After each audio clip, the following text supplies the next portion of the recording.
Good evening, ladies and gentlemen, and welcome to the Eagan Civic Arena for tonight's South Suburban Conference matchup featuring our visitors from Apple Valley, Minnesota, the Eastview Lightning, and your Eagan Wildcats. Let's meet the starting lineups, beginning with our visitors. In goal, number 1, Carter Jensen. On defense, number 10, Gabe Tritzler. On defense, number 16, Sam Grebner. At forward, number 5, John Kish. At forward, number 17, Tanner Kronberg. And at center, number 12, Jordan Larkey. Head coach of the Lightning is Aaron Fulton, assisted by John Carroll, Tim Hartung, and Alex Wohl.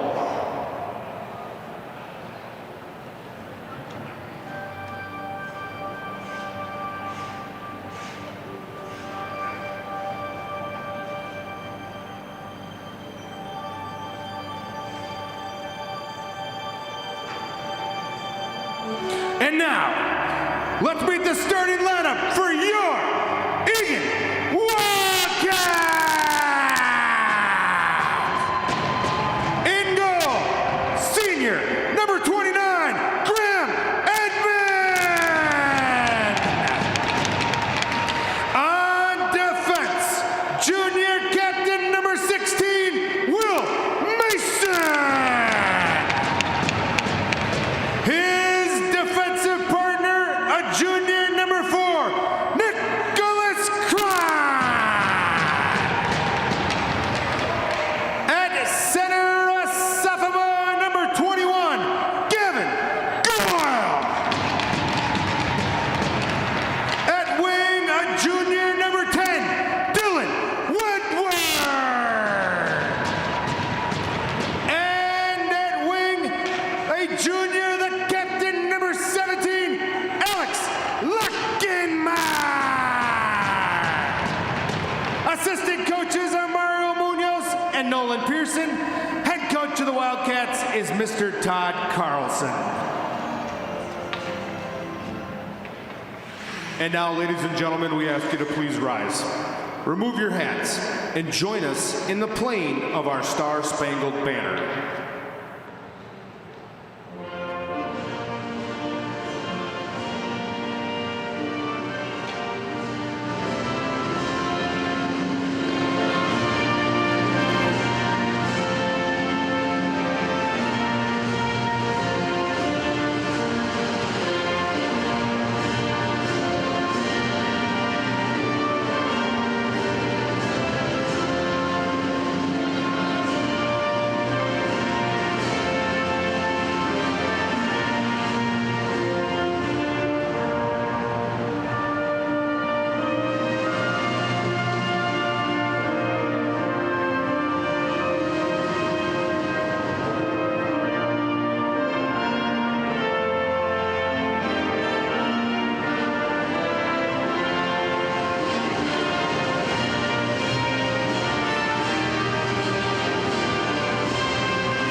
Well, these schools are separated by just a matter of miles.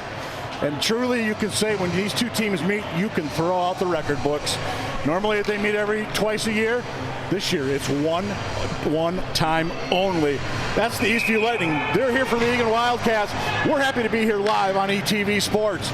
I'm Mike Cook. He's Nathan Cron. Glad you're joining us here for Thursday Night Hockey from the Eagan Civic Arena. South Suburban Conference Battle. And the Eagan Wildcats, they are going to be moving right to left in this opening period, wearing the home white. Eastview's got the blue and black for their road colors. The Lightning, they come into this game at 5-11 on the season that's nearly over. Wildcats get to put that first W on the board as they are looking at unlucky number 13 in the L column.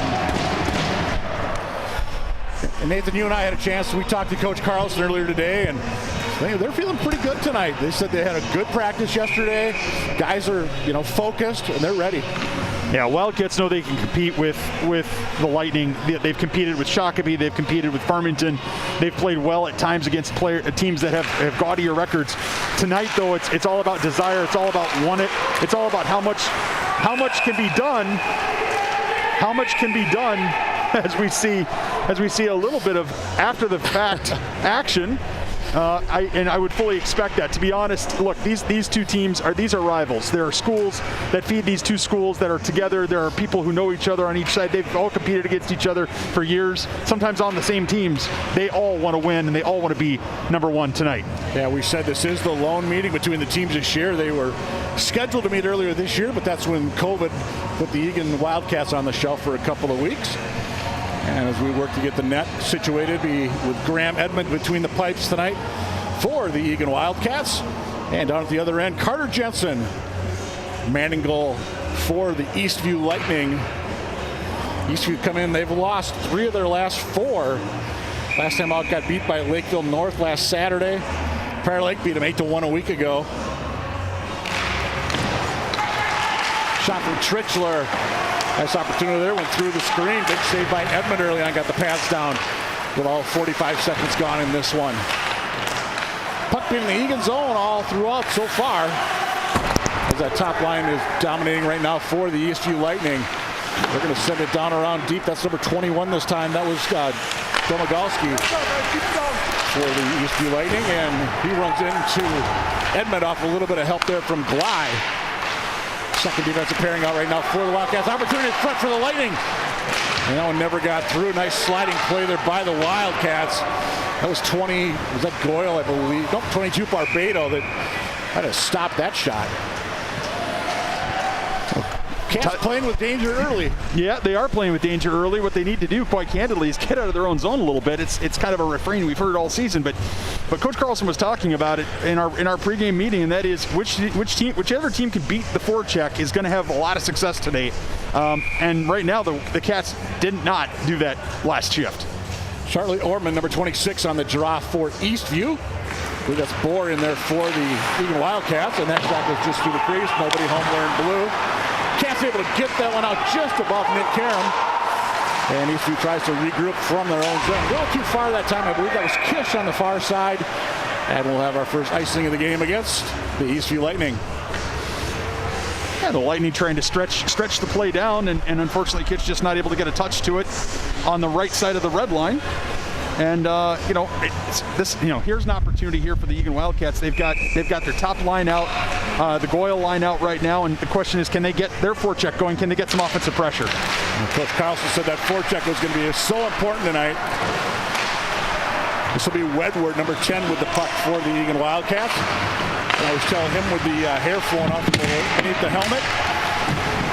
Cats looking for their first shot on goal in this game. First 5 have gone to the Lightning. Poked out of the zone. Good hustle that time. That was Kronberg trying to get in for Eastview. It was Cron for the Wildcats. He'll ring it around the far side boards where Lockenmeyer will get it in front of the Wildcat bench. Up to Wedward. Thinking about splitting it. He tries to go left. A nice back check that time by Eastview's Larkey. Puck does stay in the zone, however. Goyle shot. Tried to go up high. Didn't quite get it. First save of the game for Jensen. 2-on-2 scrum behind the Eastview net, and the Lightning do come away with it. Can they poke it out? However, no, they cannot. Aggressive play by Will Mason to keep it in, albeit just briefly. because here comes Eastview with Larkey once again. Can't control it, puck back to neutral. Eastview making a bit of a change on that far side, and they're going to be leading the rush this time in with Griffiths. Around the near side board, Mason tried to get it to Wedward for the Cats. Opportunity for Eastview, high and wide off the stick of Domagalski. Good opportunity there, though, for the junior forward. Cats can't be leaving guys alone in the top of the slot like that. No, that's going to lead to disaster if they do that again and again. We saw it last game against Rosemount. Guys camped out in the crease or in the top of the slot by themselves is a recipe for disaster. Lockemeyer will tip it in as the Cats are going to make a big change behind the play. Stepping up nicely, Barbado goes off the skate of number 11, Ben Kiefer, up into the netting, and we'll have a face-off in the Lightning zone. Should mention Eastview playing without number 9, Sam Reller tonight. He's the third leading scorer on that Eastview squad.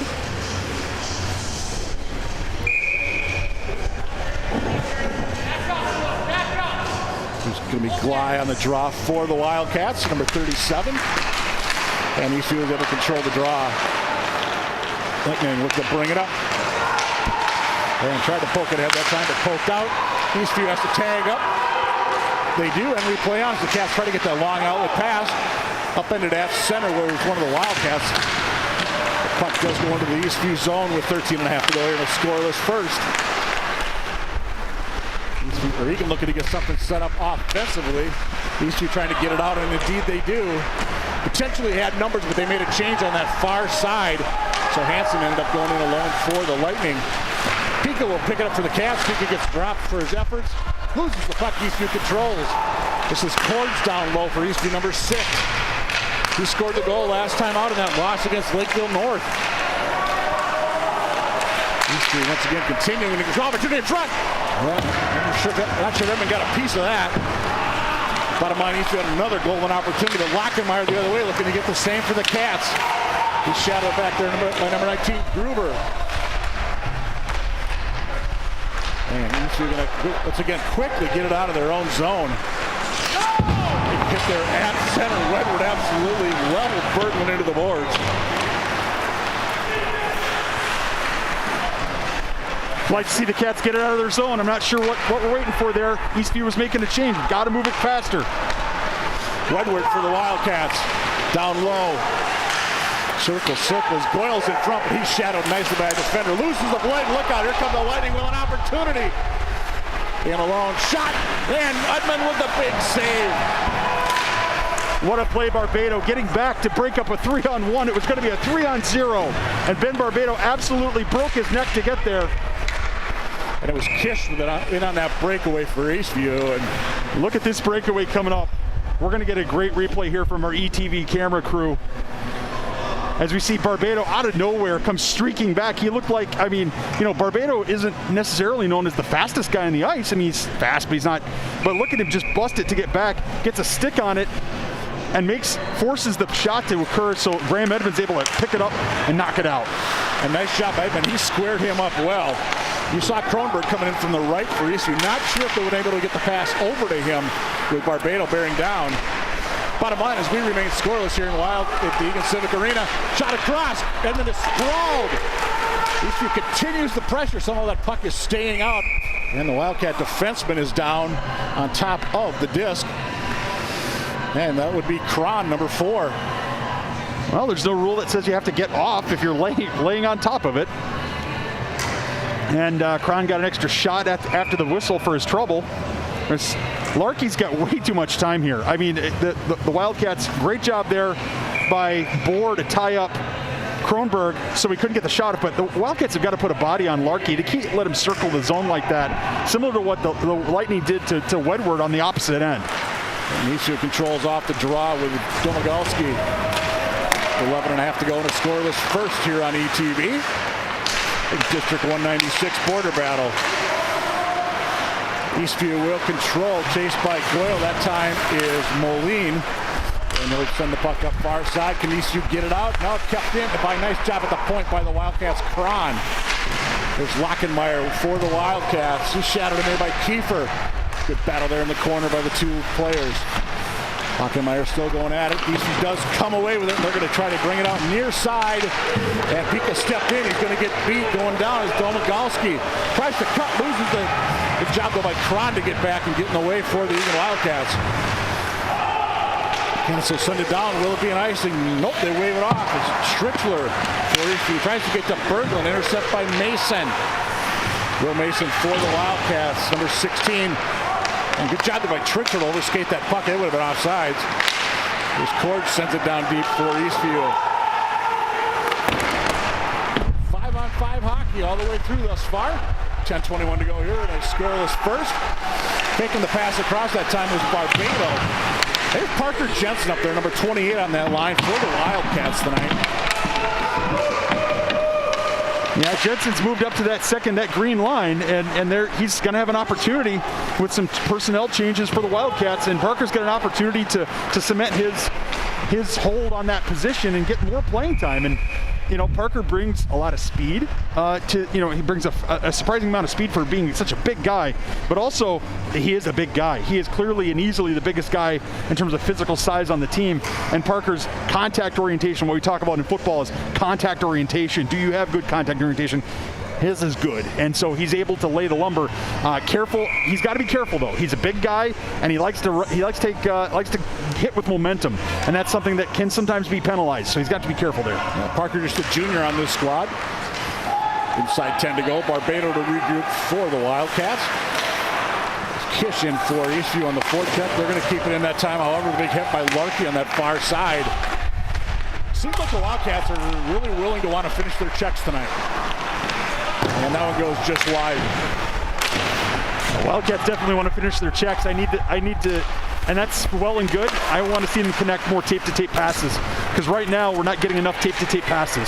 No, not at all. Edmund has to steer that one away. The kicker came in off a skate. Okay, that puck just lays out there neutral for that split second, but Wedward's going to come away for the Cats. So Hockenmeyer with a quick shot. Jensen gets the blocker on that one for Eastview. And just like that, the puck is almost out of the Eastview zone. Now it comes out. After it was held in briefly by Mason. Long shot out for Jensen. Cats need to tag. I don't think Boer's aware of the situation. Yeah, Kron fired it back in. I was surprised. Kron fired it back in over the red line on goal. And I'm surprised we didn't get a whistle then. And I guess the referees are just going to let these two keep playing it. But that really should have been an offside call when Kron fired it back in on goal, because the Cats clearly had not cleared the zone. As it is, we play on. We approach the halfway point here, period number 1 on ETV. Your home for Wildcat Sports, and as always, a special shout out to those of you watching us wherever you are enjoying the YouTube broadcast. Last game we had fans in, what was it, California, Florida. Of course, we got Mama Carlson up in Sauk Rapids watching the game. Yeah, we're getting some fan mail. I guess it's fan email nowadays from Green Bay and from Sarasota, Bradenton, Florida, and I guess it's called Lakewood Ranch down there. It's a pretty Tony area of Florida apparently. But we're getting, we got people all across the country. Everybody, with the pandemic, we're so glad that all of you guys, all of you people, have joined us for these broadcasts, because it really makes Mike and it makes our job a lot more fun. And we know, we hear from the coaches, we hear from the players how much they enjoy being able to watch how they do. And here come the Eastview Lightning. Loses the puck at center. Puck just skirts into the zone. Barbado to regroup for the Wildcats. He's shattered in there by Hansen. Cats coming over there. The tape-to-tape. Couldn't quite control it, however. Was Gley going in. And he's out there with Leighton Olsen and Parker Jensen. Opportunity, and a big save that time off the shot from Griffiths. And the puck goes. Yeah, we've got an interference call, I believe, coming up. Yeah, it looks like it's going to go against the Wildcats. They're going to get Will Mason for interference. I honestly, it was away. Well, I guess the definition of interference is you're away from the play and you're playing the body. I was watching the puck. I was not watching what Will Mason had done, but the Cats go to the penalty kill. But the power play, Mike, as I understand it, the power play from Eastview, not exactly sparkling in the last handful of games. No, it is not. Eastview in the last 6+ games is 0 for 28. So they were 0 for 4 the other night against North, 0 for 9 against Prior Lake the night before that. Centered across, couldn't quite connect that time. And here come the Wildcats with numbers. Wedward does stay outside. Tried to lift the pass over. Couldn't quite get there, and we've got a whistle. And the net is off. Nice opportunity, though, for the Wildcats with the shorty. Well, this is a great opportunity. Lockenmeyer's got it on the far. Look at him slide this pass across. Nice sauce across. Just a hair too far for Wedward. But Lockenmeyer wasn't sure he was going to skate that up, but he heard from the bench he had a 2-on-1 chance. And credit to Wedward to stay on sides. He was just on sides, and those are the kinds of opportunities the Wildcats are going to have to cash in on. Yeah, I'm not sure if Grubner got a piece of that. He might have got just the far end of his blade. Anyway, Eastview back in the Wildcat zone. They're going to send it across here back near side from the circle. And trying to use this through the screen, but the save is made. Well, that's a good shot. That's a good shot by, let's see, it was Grubner. Yep. A nice shot, high in the corner. I mean, if you've watched a little film, the Wildcat goalies have given up a few goals high to the corner with traffic in front. So that's a good shot to take, And when you've got an 0 for 28 power play for the last 6+ games, frankly, any shot is a good shot. For the year, 10.9% power play for the Eastview Lightning. Eagan power play, I believe, is 72.1% on the season. And here comes Wedward once again with an opportunity. Wedward tries to go far side, but he goes wide and low right. Puck all the way out. Eastview's got numbers 3-on-2 for the Lightning. Coming on through, Edmund is there. It was Grubner that carries the puck, heads it back up top. Down low that time off the stick of Ortman. Grubner's still in there. Cats are able to poke it out. And Eastview's going to be forced to regroup with 44 to go in the man advantage. So far, the Wildcats doing a nice job creating pressure, breaking up the Eastview plan, not letting them get into the zone with control of the puck. And when they haven't given up too many rebounds. They haven't given up too many second chance opportunities. What in basketball you might call an offensive rebound. Cats able to poke that one out of harm's way. We're inside 6.5 to go in the scoreless first, and we've got a whistle. As I believe the puck found some of the mesh there this will be the south end of the Eagan Civic Arena. Yeah, actually, they're going to bring that out. That was offsides. The puck had come out. The shot was in, and it comes off Graham Edmund into the netting. And that's the same call I was talking about earlier when Cron fired it off Jensen's pads. I was surprised that they didn't call it before, but the referees got it right this time. 19 to go in the man advantage for Eastview. Looking for the first goal of this hockey game. And they're going to, I thought they were going to toss Wedward there on the draw. Eastview's going to regroup with Karam, number 24 for the Lightning. Pokes it ahead. They do stay on side. There was Griffiths down the middle looking for the pass, but couldn't do anything because Kron got in the way on that far side. Pass in front, couldn't get the shot off. Good opportunity there for the Lightning as the power play expires. And we play 5-on-5 in front, and there's a goal for the Lightning.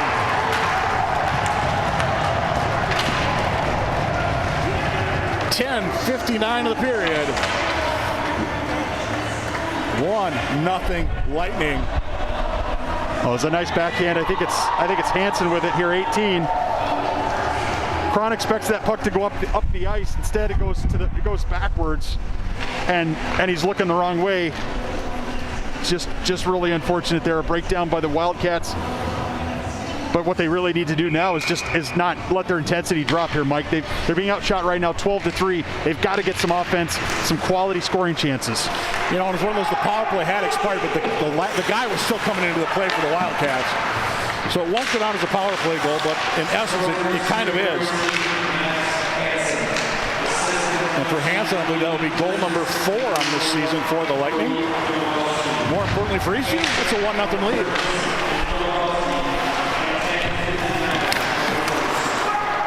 I'll see how the Cats bounce back. Opportunity there. That was knocked out of harm's way. I'm not sure if Jensen got a piece of that. Aggressive play by the Wildcats. Big hit in there that time.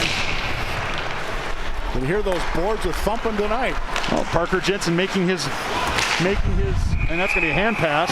Oh, that's going to be a hand pass. The whistle hits, and yeah, that is the kind of what you just saw there on your TV, folks, is why there are going to be matching roughing minors at some point here in the very near future. It was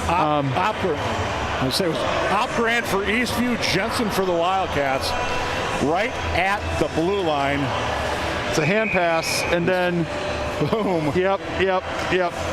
the whistle had blown. I think, he was already in the process of being physical and hitting him, so I get it, but still, you got to be careful when that stuff happens. Well, you just can't let it get out of control. That's right. And you get a couple more of those here in the next few minutes, we might start seeing some more whistles. Puck around far boards again. Eastview in the Wildcat zone where they have spent the majority of this first period. Keeper tries to poke it back in, and he does for Eastview. Cats are bringing off the near boards. There's too far for Wedward. Couldn't control it. It was chipped, however. Well, we got a little miscue behind the Eastview net opportunity. Lockenmeyer tries to wrap it around. Couldn't quite control the puck. Shattered back there by Moline. Cats need to get a break like that somewhere along the way. Yeah, a little bit of puck luck for the Cats right now is what they're going to need to have. Oh, Cardenas with a blast. He was going top corner, but nice glove by Jensen. I like the shot. I like the shot by Cardenas. Get it off quick. Things have been scrambling around a little bit. The puck comes out. He doesn't hesitate at all, and he's got a nice shooting lane. Just got a little under it. Got to get his hips over that puck a little bit more and drive through it. Look at the replay. That might have went over the top, but you got to glove that if you're Jensen. Yeah. You don't dare risk it. No, you can't risk it. And Eastview, can they poke it out far side? Big hit there that time by Mason. And Eagan's going to be forced to regroup inside their own zone. Turn, spin, Barbado. He's got Bohr out there with him. I think he was trying to get Bohr the puck. And Eagan's going to try to send up that time too far for Cardenas, but instead it's picked up by the Wildcats. Long shot, Justin with a save, and that came off the stick initially of Matt Hansen. And a little, hey, how you doing? Now, I don't know if we're going to get matching minors here, but very, very close. Let's take a look at the extracurricular. Yeah, well, Hansen's in tight, and he takes a shot, and then Bohr says, no, you're not going to do that to my guy, and a couple of the Lightning players decide they want to throw a few pushes and shoves, and that's okay. As long as, again, as you say, Mike, as long as the referees keep it under control, we don't have any serious, anybody hitting from behind or anybody doing headshots, we'll be okay. Yeah, Gabe Trichler among those in there for Eastview, standing up for their netminder. And Eastview going to send far side. Here comes Kish with the puck. He's coming near side. This is Kronberg from the circle, the dot. And couldn't quite get the rebound that time. It was Larky who was charging down that left side. And Edmund will wisely hang on for your Eagan Wildcats. Yeah, that time Kron pitched in on the side, and it was, I couldn't tell, forgive me, I couldn't not pick up who the forward was that was covering. The forward that was covering didn't quite get covered fast enough. Fortunately, Kron got back to tip up the trailer's stick to be there to guard against that, but still, you'd like to see a little more coverage. As Wedward, he gets pushed down at center. They're going to get a whistle on that one. Actually, it was Jensen that went down, pardon me. I believe it was Karam that's going to sit for Eastview, number 24. So you say, so they didn't quite catch the signal. 13:26 will be the time of the infraction. I don't know if it's going to be boarding or roughing or something like that. Yeah, it should. Might have got an elbow up there. Yeah, maybe. Although, to be fair, Karam is a lot shorter than Jensen. It could be an elbow, but... What are you saying? It would have hit him in about the sternum? Yeah, something like that. Jensen's a big old boy. He is. So Cats on the power play for the first time tonight. We'll get you those numbers here in a moment, how they're doing this year. You know the Cats power play has struggled. 14.3% on the year. Just 6 power play goals for the Wildcats.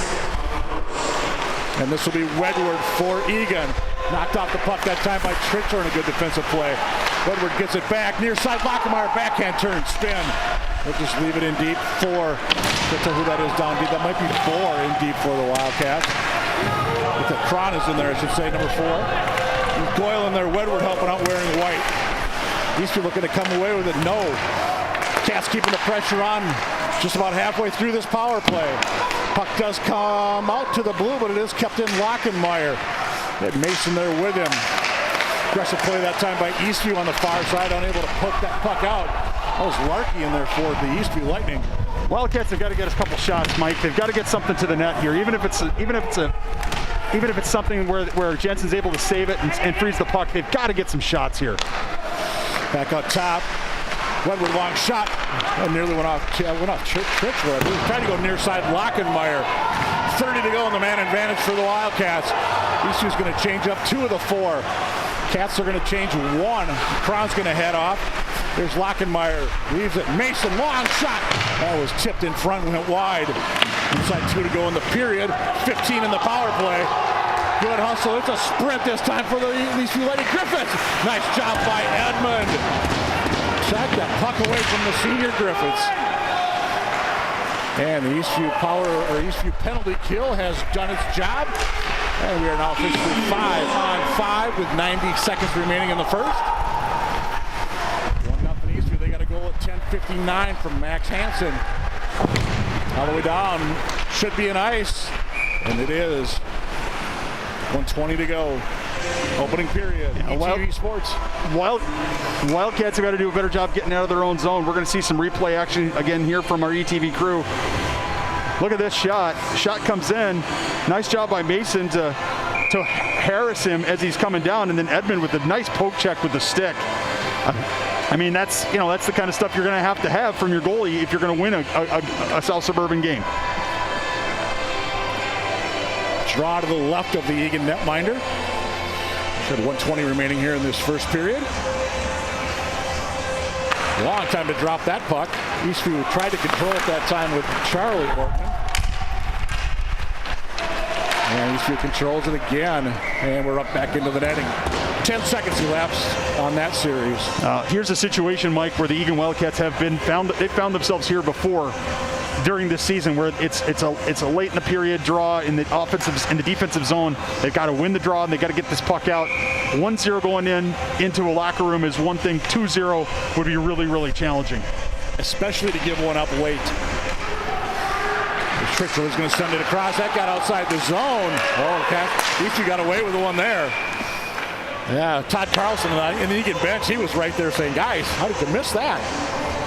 And I think he's got a good point. Yep, I think he probably does. Instead, the faceoff will stay in the Wildcat zone. Be to the right of Graham Edmund, who's got 14 saves so far. Jensen has 6 for the Eastview Lightning.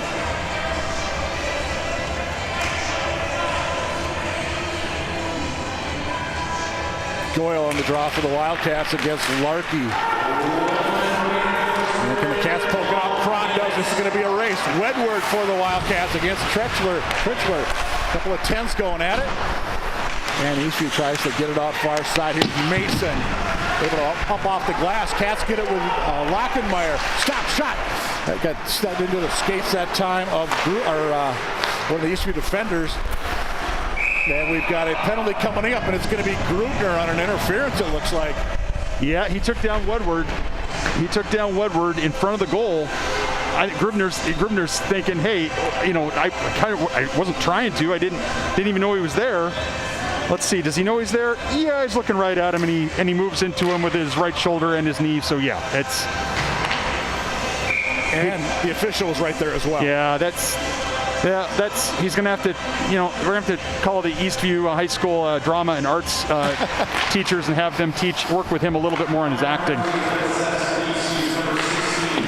And they have an excellent program, so I'm sure they'll do just fine. I'm just going to say, any of these district 196 schools, you talk about the theater program, I think you can put that up against about any district in the state for that matter. Lockenmeyer from way out. Is that one Wildcats looking to get an equalizer here on the power play? We've got a penalty because that's one of the Cats is down. But who did they call it? They called it a cross check. And the Wildcats are going to have a two-man advantage. Yeah, I couldn't tell if they Cron draws a cross check here. And it's going to be Watch this. So he's all right. All of a sudden he decides. Oh yeah. Yep. Yeah, it's a trip or a hold. It's not a cross check, maybe single cross check, but I thought he singled cross check. Yep. Bottom line is it's 2 minutes in the box. 1:37. Wildcats have got to use the space on the ice, and they've got to set up a quality shot here with 12 seconds left. Well, they are going to get that 5-on-3 shot. Oh, that was close that time. Reaching in that time was Cron. Cats unable to keep it in. Can Eastview get a shot off? Griffiths hustling down. I like the play. Good job by Wedward. And everybody's going to, they thought they were all going to skate our way okay, but they glow with a little extra push there for the Wildcats. Edmonds okay? Yeah, Griffiths decided he was going to make sure that he finished his, we talk about finishing your check, finish your breakaway, I guess. Shots evened up a little bit there towards the second half of the first period. Shots are now 15-7 in favor of the Eastview Lightning. It had been a fairly, even more lopsided, but Eagan has a two-man advantage for almost a minute 30 coming out in the second period. This is absolutely critical. They have to score. I'm curious what Lockenmeyer is talking about with the officials. If it's just, let's keep it clean, guys, kind of thing. I'm not sure. But I have to think that the officials want to make sure that they're talking to the captain for the Wildcats, and I'm sure they've had a word or will have a word with the captain for the Lightning to say, let's calm everybody down, tell you guys to keep a cool head. You know, there might be some penalties that we have to call, but let's make sure that we're not doing anything stupid. Let's not hurt our team. Well, the teams are going to their corners here after one, and we'll be back in just a little while with second period action. You're watching Eagan Boys Hockey on Eagan TV.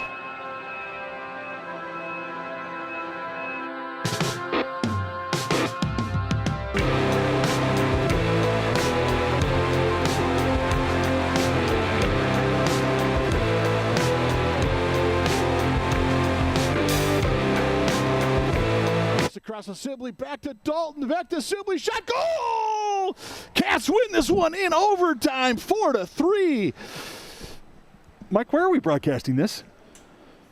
Oh yeah, there's no players. There aren't any players. We can't have a game without players. But you also can't have a broadcast without announcers.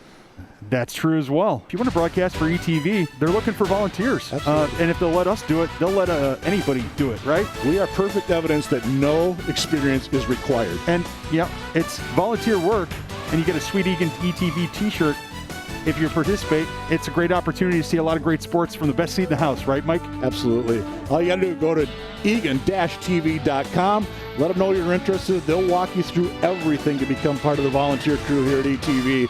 Again, eagan-tv.com. We're expanding trail plowing in Eagan this winter. This is Eagan Now from Eagan Television.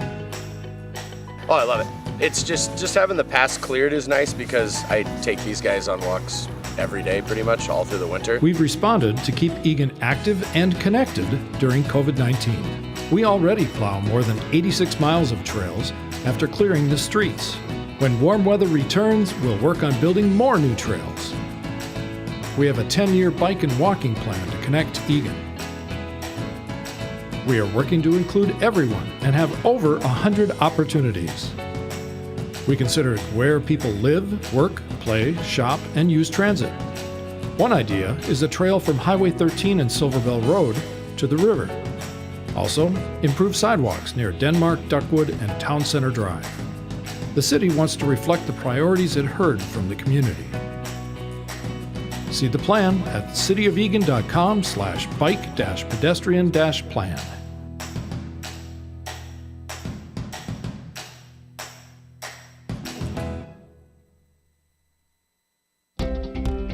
Case investigations are a way to slow the spread of COVID-19. Trained healthcare workers get in touch with people who have tested positive for COVID-19 and ask them questions to find other people who spend time close to them. These close contacts may now have COVID-19 and should stay home. Usually, the case investigation interview is done on the phone. Now, you have the option to answer the same questions in a private online survey. The best part? If you shared your cell phone number when you were tested, we'll text you to let you know when you can take the survey. First, we'll reach out to you. You can respond with 1, 2, 3, or 4, depending on the language you feel more comfortable with. We'll ask you for an email address and send the survey link directly to your inbox. If you do not respond to the text, you will receive a phone call from a health worker. You can take your time filling out the survey. At the end, you'll receive important information on how to reduce the risk of passing COVID-19 on to others, and details on local resources that may be available to you for things like groceries and medicine. The health department takes your privacy very seriously, and we will never ask you for money, banking information, or your social security number.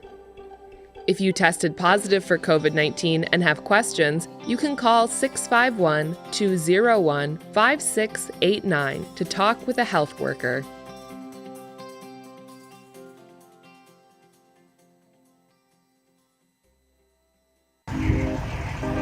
We are raising money for the Polar Plunge, which all the funds go towards Special Olympics. We thought we'd do it a little bit different this year. We still plan on doing our regular plunge, but this was just kind of to bring awareness.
In 1864, Folliot Sanford Pierpoint penned the words of the Christian hymn, "For the Beauty of the Earth."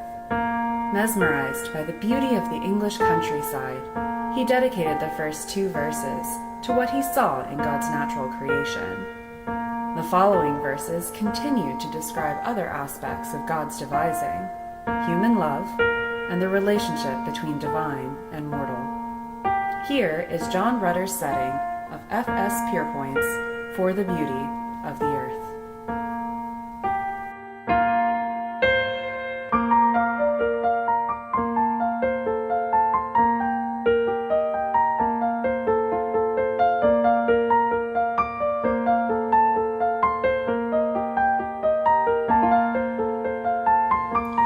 For the beauty of the earth,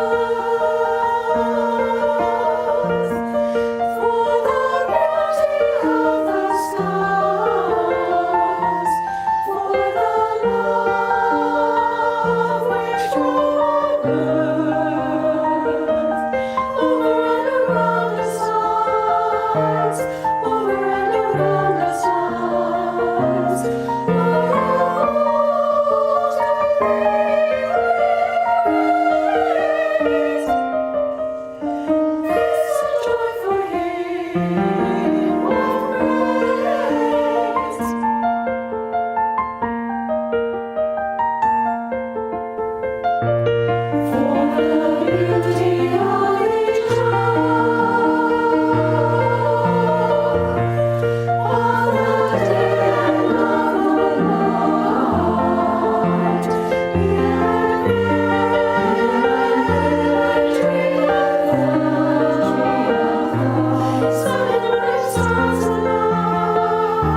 Welcome back inside the Eagan Civic Arena as we get set for second period action. It's the border battle, the Eastview Lightning, the Eagan Wildcats, and right now the Wildcats trail by a 1-0 count. But Nathan Cron, I'm Mike Cook, and Nathan, the Cats, a golden opportunity here to start this second frame. Well, the Cats have a two-man advantage for a minute 25, and then another 23 seconds of power play time as you see the Lightning take the ice. They've had two-man advantages early in the last handful of games, maybe in the last 6 games. They've not scored a goal in either of those two situations. This is critical. This is absolutely critical that the Cats get a goal. Now, I can't say the game's going to be over. I mean, that's hyperbole. But I mean, you still got to play the rest of the game. But the opportunity is here, and I have to think that the Cats are not going to get another two-man advantage sometime during this game. Hey, a good opportunity right now for us. Like I said, we talked to Coach Carlson today, and we said, Coach, this is probably the last broadcast of the year. We said, any message you want to send to the fans and everything like that. And there's a good look at Coach Carlson, first year head man here in Wildcat country, and he said, first off, a shout out to Diana Bachland. She's the trainer at Eagan High School. And talk about a gal that's had her hands full with everything from COVID to just regular injuries, and gosh knows what else she's had to deal with. But he wanted to make sure he gives her a special shout out. And he wanted to make sure to give thanks to the parents and the Booster Club. So they've all stood behind him and this team this year. It's been a rough go record-wise, but he's not hearing what you would think happens with hockey parents. That's right. He said they're not getting that. It's just been a really good group, and he said he's really proud of the players for playing hard in the year. The fans are sticking with him, and he said he's really looking forward to people being back in this building next year. And you saw it when they came out of the locker room here for the second period. Normally you got little Eagan hockey players there. They're high-fiving each other and fist-pumping, and he said the players love it. They might love it more than the kids do, I think. But it's part of the whole experience, and I'm sure Eastview's had that down to the Apple Valley Sports Arena as well. But just looking forward to getting everything back to normal. And right now for the Wildcats, that means we're in the second period with a two-man advantage. Mason going to lead the rush in. That was going to be wisely dumped all the way down by Eastview. And played it behind the net that time was Edmund. Good aggressive play by the Lightning. And Cats might have got a trip. Did he go off or no? I think Eastview was looking for a trip. Didn't get it. Wedward finally takes out Larkey behind the net. It's 4-on-2 the other way. If the Wildcats hustle, they've got to carry this puck with speed into the zone. Lockenmeyer's got Cron in front. Lockenmeyer tied up nicely behind the play by Trichler. 37 to go in the two-man advantage for the Wildcats. There's Wedward. Lockenmeyer shot. There we go. Lockenmeyer with the blast. Nice job by Alex Lockenmeyer queuing that up, setting it up. We're going to watch a replay here in just a second as the truck gets it ready. Wedward circled around. I have been critical of the power play for not being able to carry it into the zone. That time Lockenmeyer carries it into the zone, loses control of it, gets it back. Then it goes to Wedward. Wedward circles, and then he fires it across. Eastview without a player without a stick out there, but he just tees it up and shoots right away. Excellent job. Did you notice the net? that twine was moving when that went in. Big hit behind the play.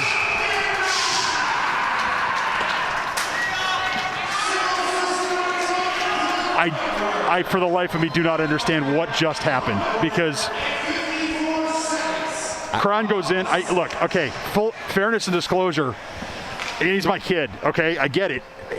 That was not roughing. He didn't leave his skates. He didn't lead with his elbows. At least I don't think he did. He's over there laughing like he doesn't know what it was a hard hit. It was a hard hit, and the guy went flying, but that doesn't mean it's a penalty. I don't know. Maybe we have a replay. Maybe we don't. Maybe I owe somebody an apology, but I don't know about that one. Yeah, I didn't see it, so I'm just going to keep quiet on this one. Yeah. So look, watch here behind the net. He's taking out a bigger player.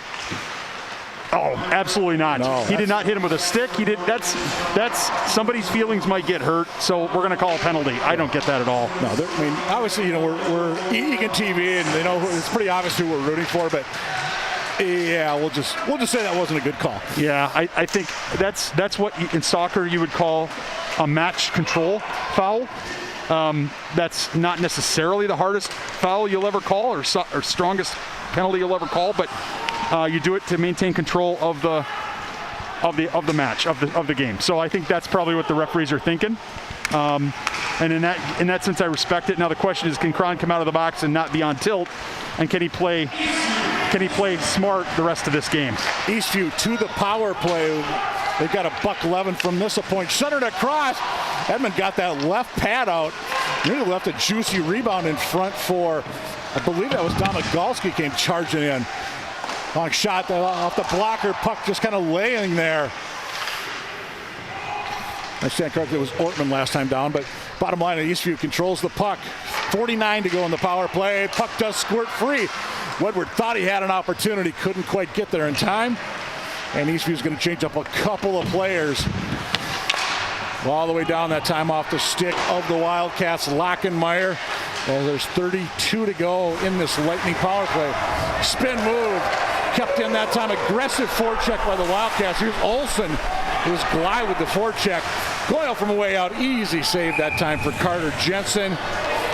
And there'll be 21 seconds to go on the Eastview power play. And that was some of the best hockey I've seen out of Leighton Olsen all season. I mean, he comes in and lays the lumber. Watch him. Well, you're going to pick it up here after he's already made the check, made the turn and spin and taken the puck. Goyle shoots it on net. Unfortunately, just nobody in front there for the Wildcats. 19 to go in the power play. Here comes Eastview with an opportunity. Leading the rush this time is Opgrand. Oh, that hits the pipe on a little trickle of a shot. I think Goyle got a piece of it initially. 3 to go in the power play. 2, 1. Cats are at full strength. Cats got to be careful there. I'm not sure. I think it was Cardenas that jumped off the bench. And I want to say it was a couple of seconds before Cron got out of the box as we've got a puck out of play. And Souvenir quickly thrown back in. Heads up here in the Civic Arena. Watch this one. Whoa! Oh, you know what? He caught Graham Edmond was sliding to his right, and he tried to tuck it back in the left post. And, you know, I don't know that hit anybody. I think he just it was just a bit of a changeup, misdirection play. Yeah, looking at the replay, I don't think Goyle got it. With the naked eye, I thought he did. Bottom line, we remain tied, 1-1. Still about 3.5 gone by in the second period. Lockenmeyer for Wedward on the power play to get the Cats evened up 1 minute into this period. And Eastview keeping on the pressure. A lot of room there, long shot. Edmond didn't quite hang on to that, and they're going to say it was played. Hit the ceiling. Yep. The rafters. The rafters are not your sixth man. You can't play it off the rafters. You know, you've been to all the rinks around this conference. I mean, is this the lowest ceiling? It's one of the lowest. Yeah, it's either the lowest or one of the. Right. Certainly has to be one of the lowest. Yeah, I think it is too. But you know what? Makes it all the better when this place is rocking, when the student section is in here. And you know, a game like this, they would be rocking it down on the one end. Eastview would have their student section going crazy at the other end. As it is, you know what? There's a lot of people in here tonight for both teams. I'll give them credit. Yeah, if I'm honest, Eastview's got more kids, more fans here, more students here. Lockenmeyer couldn't quite get it. Nice job that time by Tritchler to break it up. Basin couldn't get a good shot off either. And Castle control at center. Poked ahead that time by 21 Goyle. A lot of players, I know this is going to sound silly, a lot of players slipping on the ice, Mike. I've watched a number of Eastview Lightning players go down here in the opening minutes of this period. And we saw a couple of guys fall earlier, but wonder what's going on with that. I think the skate sharpening at Eastview High School needs to clean itself up. Well, you look at it after the Zamboni got done, and they kind of looks like they took a little time to get out here to start this second period, and I don't know if it's just a little too much water out that time, if that has anything to do with it, or if I'm just grasping at straws right here. Well, we play on 1-1. Eastview controls the draw, tripped up over the blue line. Cats did get out. Here's Glide for the Wildcats. He's got Jensen with him. Tried to get in front. Jensen couldn't get a shot off. Defended nicely by the Lightning. In deep is Keeler for Eastview. He'll leave it near side. That's going to be John Kish getting the puck, number 5. Kish just a sophomore for this Eastview squad. Here's Olsen in deep for the Wildcats. He and Moline tangle behind the net. Jensen for the Cats is going to give chase, but he's going to try to bring it out. Nice intercept by Cly. Couldn't quite keep it in, however. And we play on with 5 minutes gone by. Second period here on ATV. We got a 1-1 hockey game between these District 196 rivals. Cats intercept on the attempt out to the point. Try to get centered. Nope, they wave off the icing. Official here on the near side, I thought he was pretty emphatic that it was going to stay as an ice, but it did not. Cardenas, he'll keep it in. Fast, far side. And Jensen was there. Got a good look at that shot. I believe that was Bohr on the far side. You get fans liking the extracurricular. Substantial amount of physical play here. You can tell the intensity is increasing now that we've got a tie hockey game.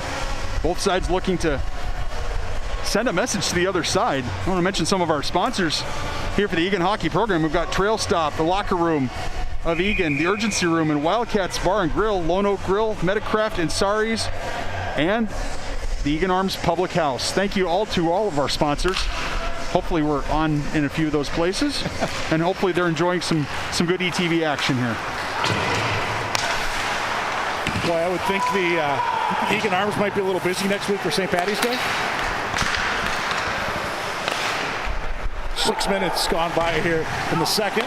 St. Patrick's Day. That's a holiday, right? In some parts of the world, yes. I think we just call it Wednesday. Actually, you know what we call that is the first night of section playoffs. And right now you would think the Eagan Wildcats will be the 7th seed in Section 3. Eastview, we're thinking they might be playing for a possible 4 seed in a home game in that first round. Lockemeyer! And that was stopped that time by Jensen. There's Cron, he'll regroup for the Wildcats. Aggressive forecheck that time by Eastview. That's 24, Karam. Dumping it down far side was the Wildcats. That was 21, Goyle. Yeah, credit to both teams picking up the intensity physically. Eastview also finishing their hits and making sure that they're being as aggressive as they can physically. Pika got hit behind the plate. Olsen couldn't quite control the puck trying to get it out. Eastview keeps it in. Opportunity for Eastview. Good look that time. Edmund is there, makes the stop on Walker Berglund. The junior D looking to light the lamp for the Lightning.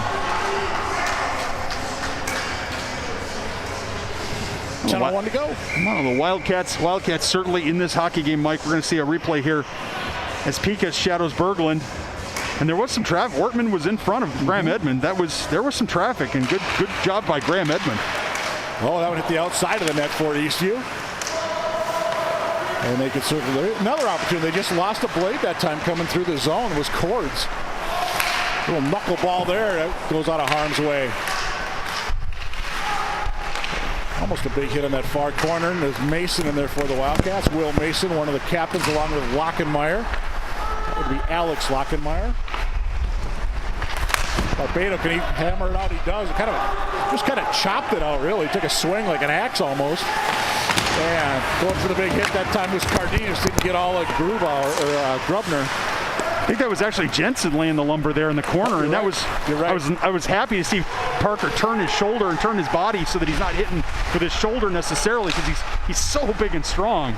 That's going to be icing against the Lightning. And I'll give Grubner credit. He got out of the way of that one. Oh, I would too. Hey, don't forget, Eagan fans, you can check out all the action that's gone on throughout this winter sports season and further back. Subscribe to the ETV channel, or the YouTube channel, I should say. YouTube.com/Eagan Television. And of course, you can always follow things as well on Twitter. It's @Eagan TV. Again, come back, watch all the games from this winter sports season. And again, Eagan TV doing a fine job this year of trying to bring you all the action from all the different sports in this COVID era. Fans have been limited, but the cameras have been there. So I know we've heard a lot of good things, and that's always great to hear. We're all happy to bring you Wildcat sports. Eastview down low. They're going to cycle down low, try to get it down to, that was Kish who couldn't quite get it. Kind of laying there in the neutral zone. Kronberg for Eastview. Circles looking in front. Tried to get it out to Larkey. Puck does not get out. In fact, it goes deep back into the Wildcat zone. Larkey just fans on his check as we're halfway through this second period. Eastview 1, Eagan 1 on Eagan TV. I'd like to see that Eagan defensive, well, I wouldn't say just the defense, but whoever's got the puck in the defensive zone, I'd like to see them get it out much faster. I understand wanting to set things up, and I understand there are some passes, but there have been a couple times where we've turned the puck over. We've had an opportunity. We've turned the puck over, and we've given Eastview an opportunity in the offensive zone when we really should have had it out. Eagan with an opportunity for a much-needed line change there. And Barbado, he thought about just whacking it around with that right swing. That is going to be Eastview carrying, turning. And they'll get that puck back over there with Domagalski in there for Eastview. Cats starting to get sloppy in their zone again. We had this back in the first period. Eastview had some really good chances. And the Cats, I believe, they are not going to say offside. Cron's going to carry it forward, and the defenseman, or I should say, the other two forwards needed to get out of the way. I'm not sure that they thought he was going to dump it. They must have thought he was going to dump it in and go for the change, but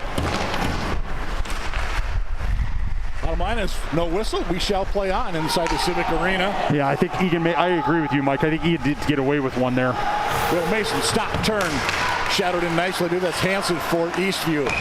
And we've got a whistle coming because we're going to get a slash. And when Mason's stick went flying, I think that's what we're going to see. We're going to see a slash here against Eastview. And I've always struggled with that on one level because you got to hold on to your stick. On the other hand, you hit a guy's stick hard enough that it comes out of his hands. Let's see if we can catch it here. That was Garrett's. Yeah, I don't know that was a slash necessarily. It looked like he almost hooked it out of Mason's hands. I apologize. One, it's Griffiths, and two, I initially said that was Max Hansen in. No, it was Griffiths number 19, not 18. Bottom line, fourth penalty of the night on the Eastview Lightning. Cats 1 for 3 with a man advantage. And Alex Lockenmeyer and the Wildcats are going to get something going on that far side. Nice play that time in low by Jordan Larkey.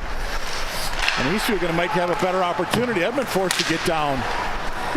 This shot by Larkey took a few seconds off that clock, and here comes Cron and the Wildcats. Cron's going to swing it right, going to go low, looking in front, lost the puck. Cats cannot keep it in on that far side as it got just past Lockenmeyer. 1:21 to go in the man advantage for Eagan. Stop, glide, turn through the neutral. Far side, Lockenmeyer. Lockenmeyer needs some help. He'll just dump it down. Nobody was going in deep that time for the Wildcats. I think Wedwood and Glide Goyle just kind of stood there. And Glide will see what the Cats can do this time as they'll regroup halfway through this man advantage. Yeah, I think there needs to be some real urgency here for the Eagan Wildcats. The Eagan Wildcats have got to have some urgency and get this puck into the offensive zone. It doesn't, I'll say it this way. I don't care if they score on this man advantage. I want to see some competent puck possession in the offensive zone, and I want to see some shots. So the only competent puck possession right there was Charlie Ortman for Eastview. Stole it away. He was in 1-on-2 and got the better of the two Eagan players. However, the puck eventually is into the Eastview zone. Not for long because it's all the way back once again. Eastview, they're going to change up all but one player. 24 to go to the man advantage. Saucering it over was Barbado, but it does come out of the zone. Glyfer will dump it back down with 15 to go in the man advantage. Intercept that time by Pika. There's a mistake. Here's a mistake by Eastview. Can Eagan take advantage? Cat's a little slow on the change right there. Unlucky that they were changing after intercepting in the defensive zone or offensive zone. And Eastview now at full strength once again with inside 5 minutes to go in the second period. Eastview got one in the first. Cats got one early in the second. That's where we are in this 1-1 hockey game as Matt Hansen for the Wildcats. To Cron, to Cardenas, dumps it in, and we are going to have an icing. So Cardenas kind of hit his stick against his leg. A little frustration that time by Cardenas. Yeah, definitely not a situation where you want to take an icing if you can help it. The shots have gotten a little more lopsided again. as you can see on your screen, 23-11 in favor of Eastview. The Wildcats have had a few quality scoring chances, but they need to get more. They need to get more, and they need to do something soon here. The longer they let Eastview hang around, the more chances Eastview is going to have to, look, if you outshoot the other team 2-1, you're going to get more goals eventually. So that time it was Hansen for Eastview on the draw, number 18. Puck is going to be kept in. Nope, does pop out on the near side right below its center. Hansen will dump it right back in. As Domagalski's going to give chase for the Lightning. Instead, the Cats are going to ring it around. Kept in that time. Nice play far side. It's just briefly, however. Big hit there at center. That was Opgren leveling one of the Wildcats. And they just poked that one in Griffiths.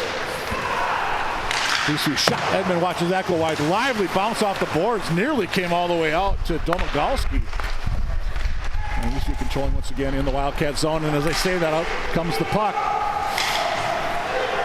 Cats are going to change. Looks like Olsen's going to head off. We're going to have one man come on for him. Off guard. That goes off the skate of Cron. Mason tries to watch for the Wildcats. Lightning trying to send it across. Intercept that time by the Wildcats. Hansen tries to get around. Ortman does. Loses the puck in the process. And Charlie Ortman, a sophomore forward, leads the rush. Long shot. Easy save that time off the stick of Nick Lombardi. Well, it's a 3-on-1, and for some reason, Nick Lombardi comes across the ice, and I don't know if it's his first shot of the night, but he's got a, look here, he's got a 3-on-1. He's got Cron as the only one back, and he fires before he even gets to the circle. I suspect very strongly that if he had that to do over again, he would have tried to hold that puck a little bit more and wait for some help.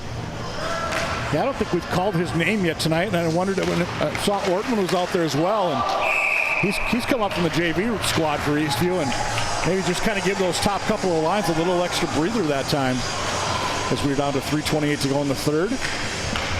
Aaron Fulton coaching the Eastview Lightning. Todd Carlson, head man for the Wildcats. 24-11 your shots overall.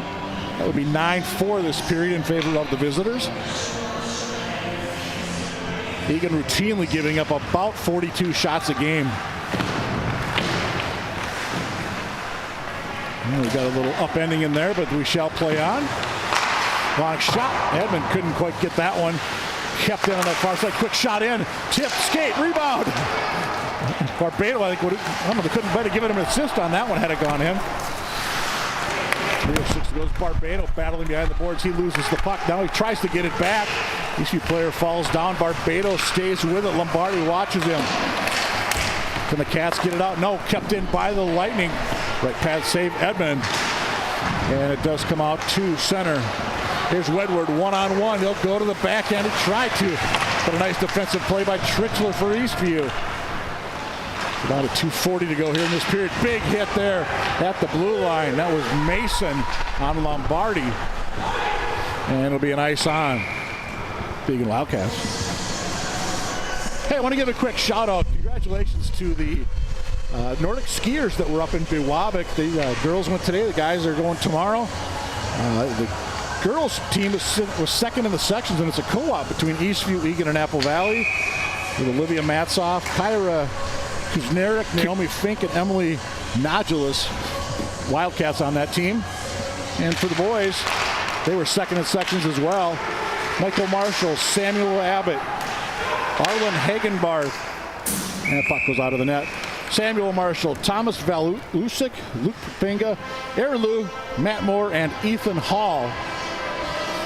So congratulations to all those skiers that were up in Biwabik for their competition earlier today or tomorrow. Looks like they got a lot of fresh powder up there to work with.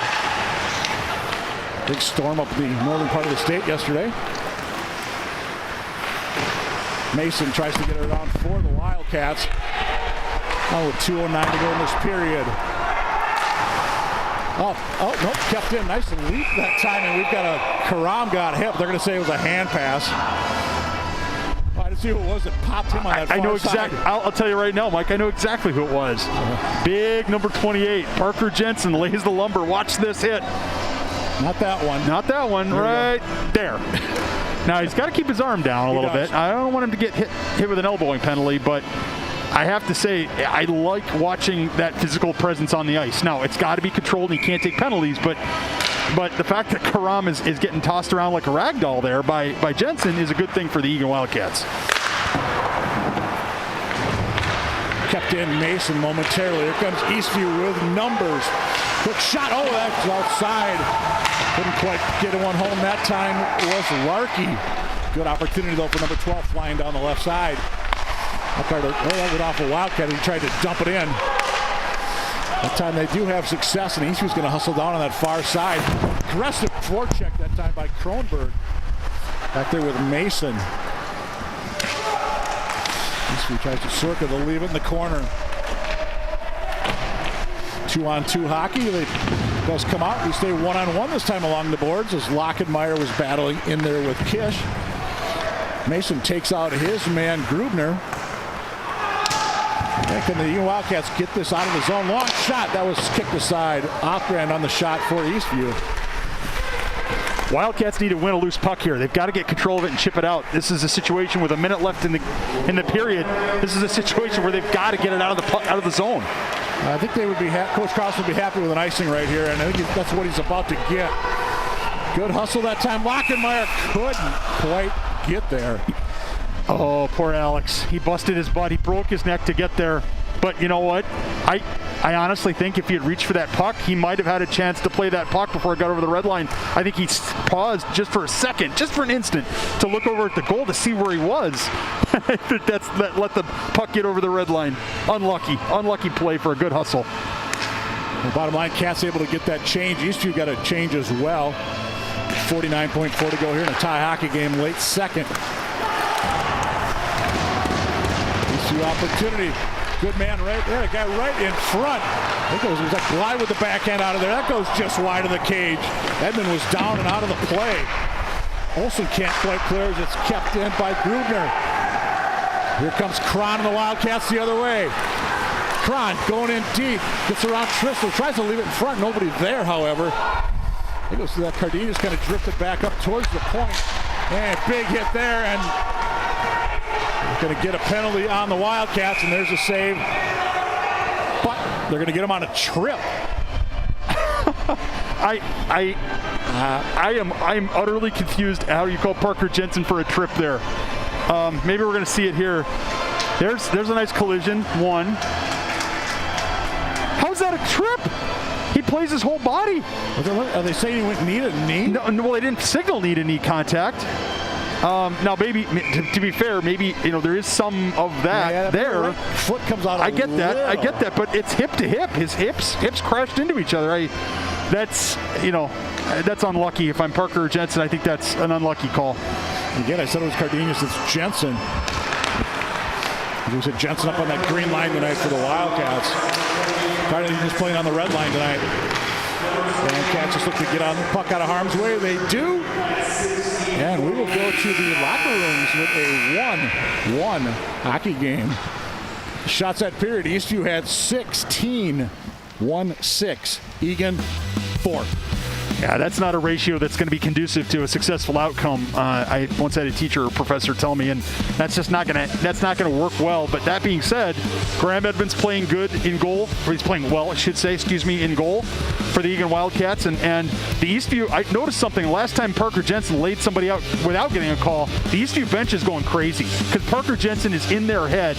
He's hitting people all over the place, and they're complaining, I think, that his arms are getting up, so he's got to keep his arms down. But he's absolutely in their heads over there on the Eastview bench. It's all right there for the Eagan Wildcats if they can come out in the third period and make something happen. Well, we've got at least 17 more minutes to go in this one. 1-1 your hockey score. The Eastview Lightning, the Eagan Wildcats. You're watching Eagan Hockey on ETV.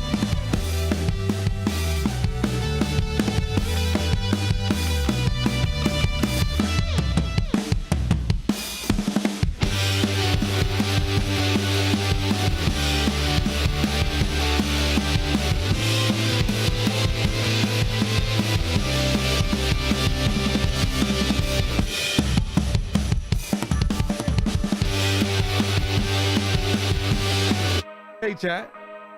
Why do I wear a mask? Because when I'm not behind the screen, my mask is my cheat code. And when we stop the spread, we level up. What's the next level? Hanging with friends again. You're right, masks have always been a part of our community. I miss you guys too. Being face-to-face is truly the next level. Here's the cheat code. Stop the spread of corona. Mask up, America.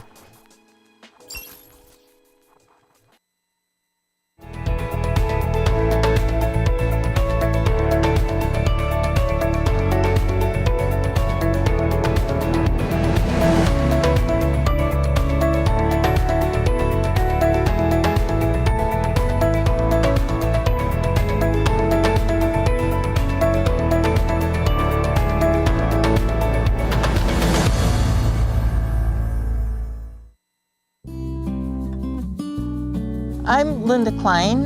And I'm Joel Klein, and I'm the current president of the Friends of the Farm here at the Holtz Farm. With COVID-19, we've been unable to have public events. We've really missed having the people here. With a farm like this, you don't just stop for the COVID. You had to plant because we didn't know that we weren't going to have the spring festival. Well, if we didn't have the spring festival, there would be nothing planted. With people not here, we've gone ahead, we've planted the big garden for demonstration purposes, and any excess vegetables we have, we've taken to the food shelf. So it's ongoing. I mean, we kept going, and the farm doesn't stop. You have to harvest. The community gardeners are still coming out to their gardens. We're still maintaining the property by painting the porch and painting the back porch and repairing the steps. We have the field work still. Tractor maintenance is always ongoing. We really miss having people here, but we're trying to keep going so we're ready when we can open again. People can come to the farm anytime and wander and look and enjoy what's here. It just feels good that people are still enjoying it, even though we can't be open for events. Right now, we've got a project, what we call is a project list, and things that people can volunteer for and do. If you'd like to volunteer to help out, you can contact the City of Eagan through their website or by calling their Park and Recreation Department.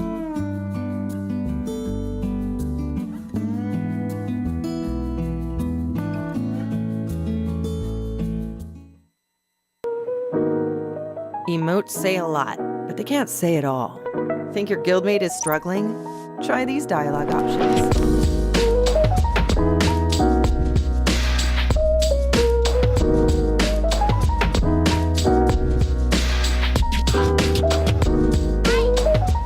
Go beyond emotes.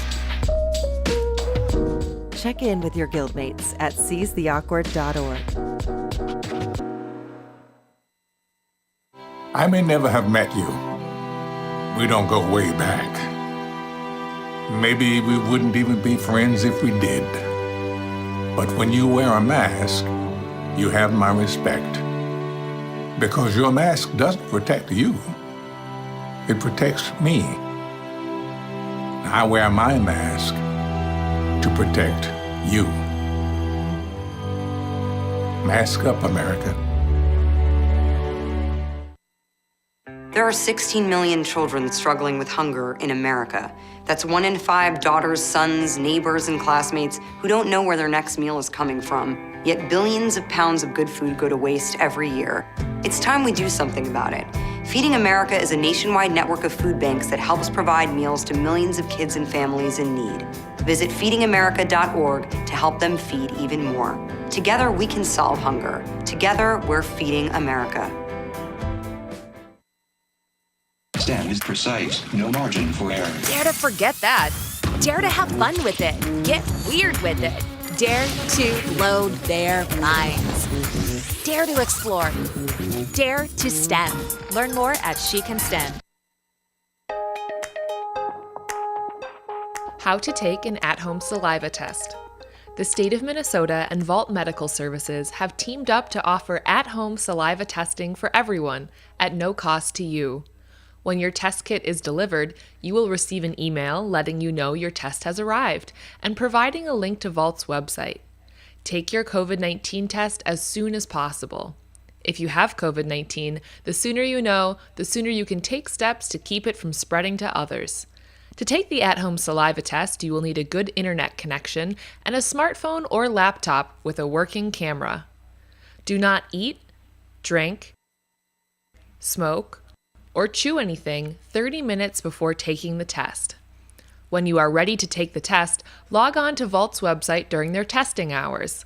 Sunday through Thursday, 7 a.m. to 7 p.m., Friday and Saturday, 7 a.m. to 5 p.m.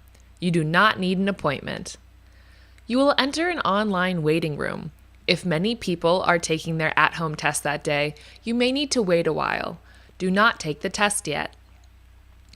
You will be connected by video to a Vault test supervisor who will walk you through how to take the test. You will spit into a funnel attached to a tube. Producing the required amount of saliva usually takes 10 to 12 minutes. The test supervisor will tell you how to pack up your test to send it back to the lab. Once your test is complete and fully sealed, bring the prepaid UPS package as soon as possible to a UPS drop box or UPS store to ship your sample to the lab. There is a locator tool on the UPS website that you can use to find a UPS drop box or store near you. You should get your results back by email within 24 to 48 hours after the lab receives your sample.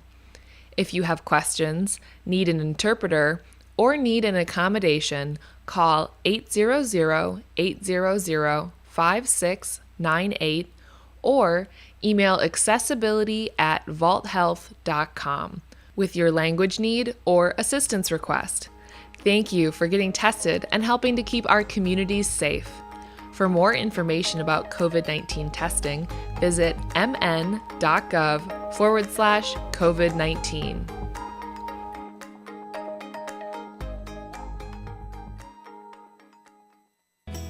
We're expanding trail plowing in Eagan this winter. This is Eagan Now from Eagan Television. Oh, I love it.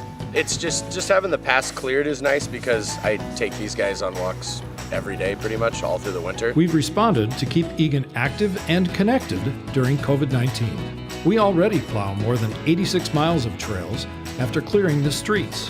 When warm weather returns, we'll work on building more new trails. We have a 10-year bike and walking plan to connect Eagan. We are working to include everyone and have over 100 opportunities. We consider it where people live, work, play, shop, and use transit. One idea is a trail from Highway 13 and Silverbell Road to the river. Also, improve sidewalks near Denmark, Duckwood, and Town Center Drive. The city wants to reflect the priorities it heard from the community. See the plan at cityofegan.com/bike-pedestrian-plan.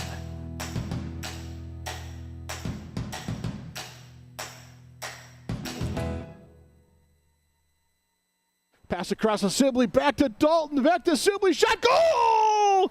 Cats win this one in overtime, 4-3. Mike, where are we broadcasting this? Oh, yeah, there's no players. There aren't any players. We can't have a game without players. But you also can't have a broadcast without announcers.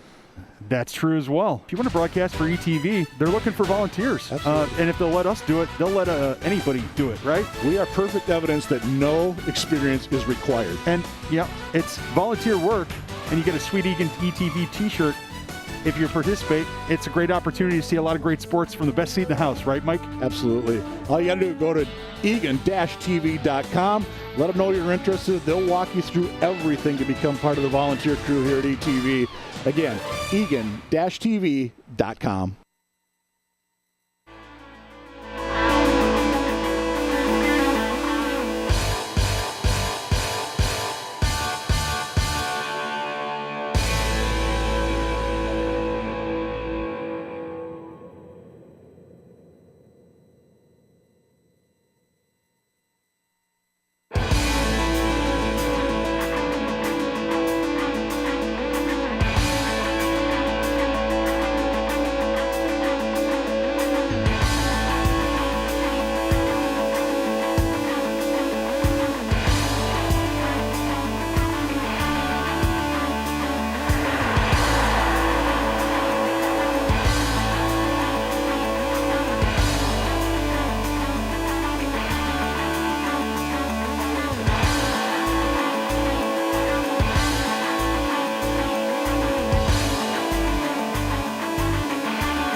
Well, there's a good look at the West Rink inside the Eagan Civic Arena.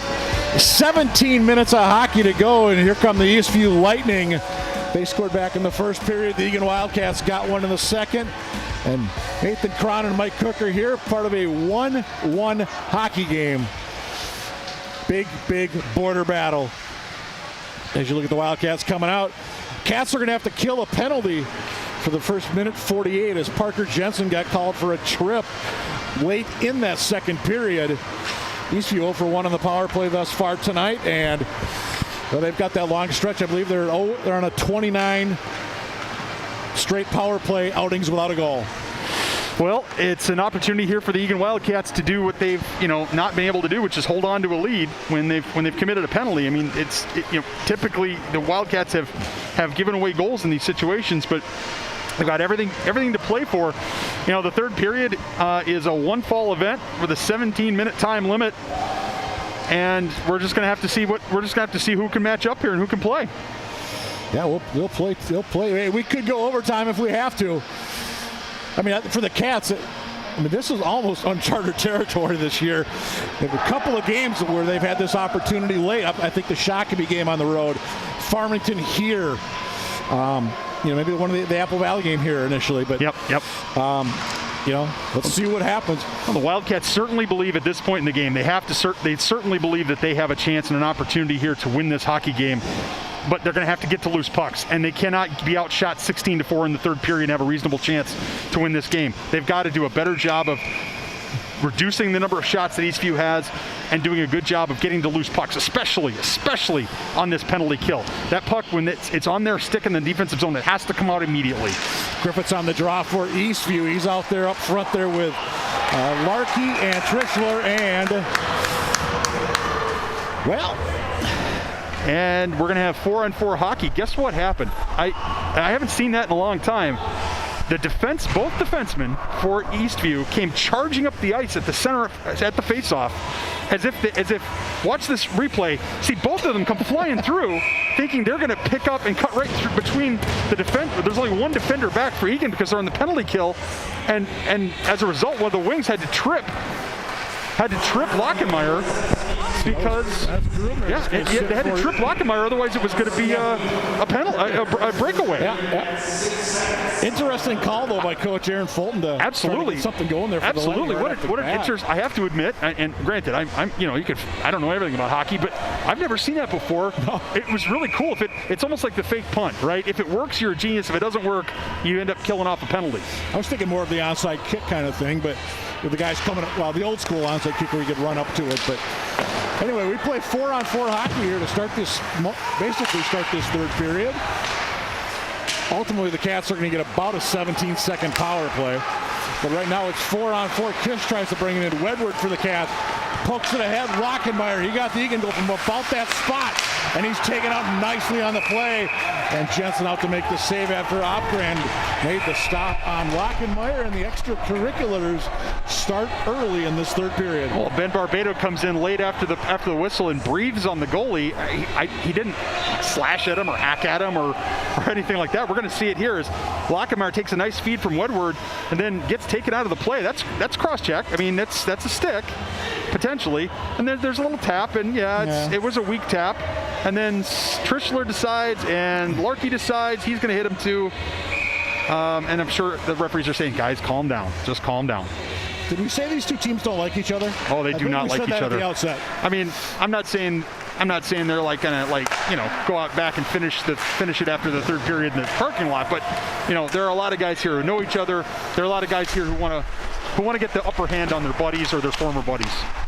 And for the seniors, this is probably the last time they're going to play their buddies. Edmund watches as Eastview circles the net. They send it back up top. Long shot in, tipped in front that time. That was Kronberg for Eastview, but he was tied up by one of the Wildcats. Still got the tip off. Trischler at the point. Nope, won't get back to him. As Ortman controls, he'll shoot. Edmund kicks that aside. Lively rebound and a goal for Eastview. 4-on-4.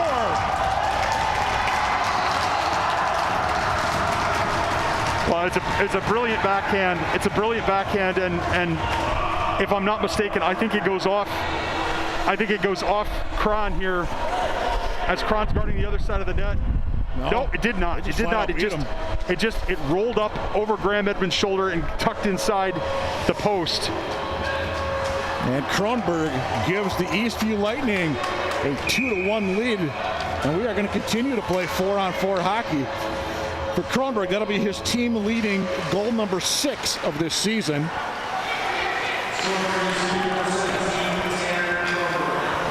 This number 26, Charlie Ortman, and number 10, Gabe Tritzler. Ortman and Tritzler get the assist that time for the Eastview Lightning, taking that 2-1 lead early third period. Then we play 4-on-4 for about another 12 seconds. Griffiths, he watches the Eagan player. They come out of the zone. Big hit over there on that far side. Domagalski. Cats are going to go on the power play now for about 18 seconds. Eastview's in low backhand. Edmund just saves that one. You know, I was reading a story the other day about working on your backhand. I think it was Darby Hendrickson wrote it, and basically said, you know what, you got to work on your backhand because they don't see where that puck's going. That's just, you know, you got the curve of the stick, what part goes where, and they're going to get another opportunity to go into the backhand. You know, goalies are they're set for the forehand. They know where that's going to go. And you saw with that goal for Eastview, up and over.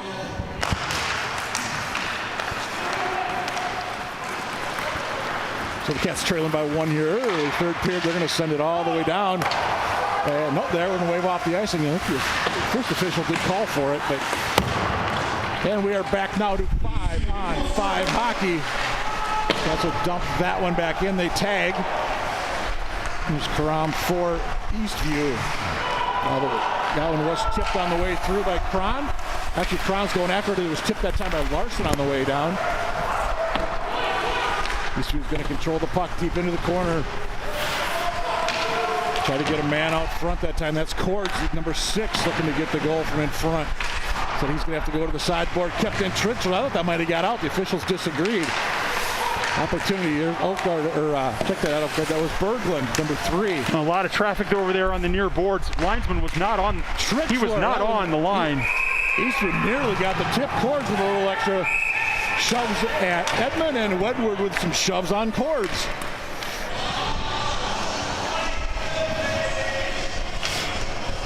Yeah, there's definitely going to be some, not necessarily on this play, but very soon here we're going to start seeing matching minors called at every one of those opportunities because everybody wants to maintain control of the game and the referees don't want to let this get out of control. Shots right now, Eastview has 4 this period. Cats have 2 with about 3 minutes elapsed in this third period. Tritzler way out through traffic. But that was bound to hit a skate, I think, and it just somehow did not. Got all the way through. Yeah, Tritzler unlucky there not to get it on net. I mean, not to put it on frame. Again, you can hear the hitting below on the ice. Kuke couldn't get a shot opportunity, and Larkey is denied by Edmund. Nice setup. Larkey had the look. Yeah, he definitely had the look. You see Graham Edmonds smiling there. He had that tracked all the way, if I'm honest. I mean, you see here, play goes into the corner, and Larkey's got it, but and Mason was cruising right there in front of Edmund, but Edmund had really squared up. He knew that's where the danger was. The danger was the guy in the slot. It wasn't the guy on the red line who's going to hit a bad angle shot at him. Gus Cly on the draw for the Wildcats. Larkey for Eastview. Eastview's got the 1 goal so far this period, taking a 2-1 lead. They do keep it in on that far side. No, they don't, actually. They're going to have to tag up. And puck out. Tritzler and Jensen battle at center. Cardenas dropped his man back at the blue line. Eastview fans looking for a call. They're not going to get it. And Jensen and Tritzler, the sticks were up back here at the blue line. A little extracurriculars between those two guys. This will be Tritzler. Just got a piece of it, but it's finally dumped in by Kronberg. Yeah, he got rid of it before Jensen could get to him. And big hit on that far side. That was a big hit by Eastview. I think that was 17 on the hit, Kronberg. I'm not sure which Wildcat he leveled, but level him he did.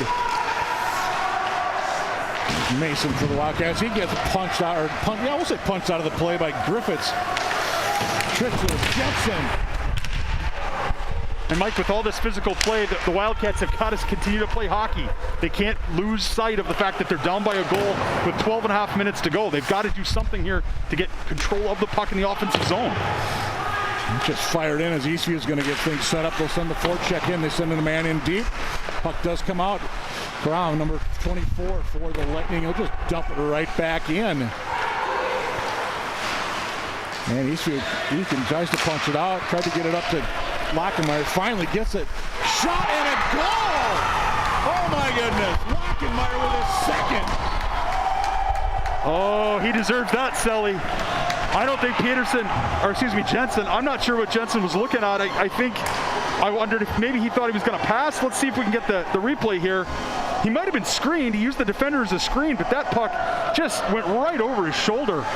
Nice shot by Lockenmeyer. Excellent result there for the Wildcats. We're at 2-2 with 12 minutes and change to go in this hockey game. The Wildcats are not going away, Mike. I want to correct you on something you just said. 12 minutes to go in regulation. Oh, you love saying that, don't you, Mike? Yeah, enjoy it while you can. So the Wildcats are in a third period hockey game again.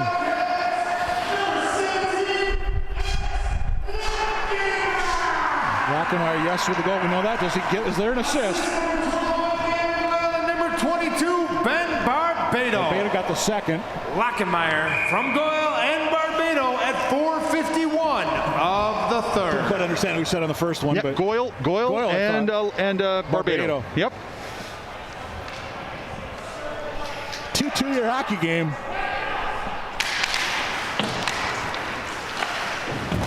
As we said, the Eagan Wildcats looking to break that ugly streak to start this COVID-infested season.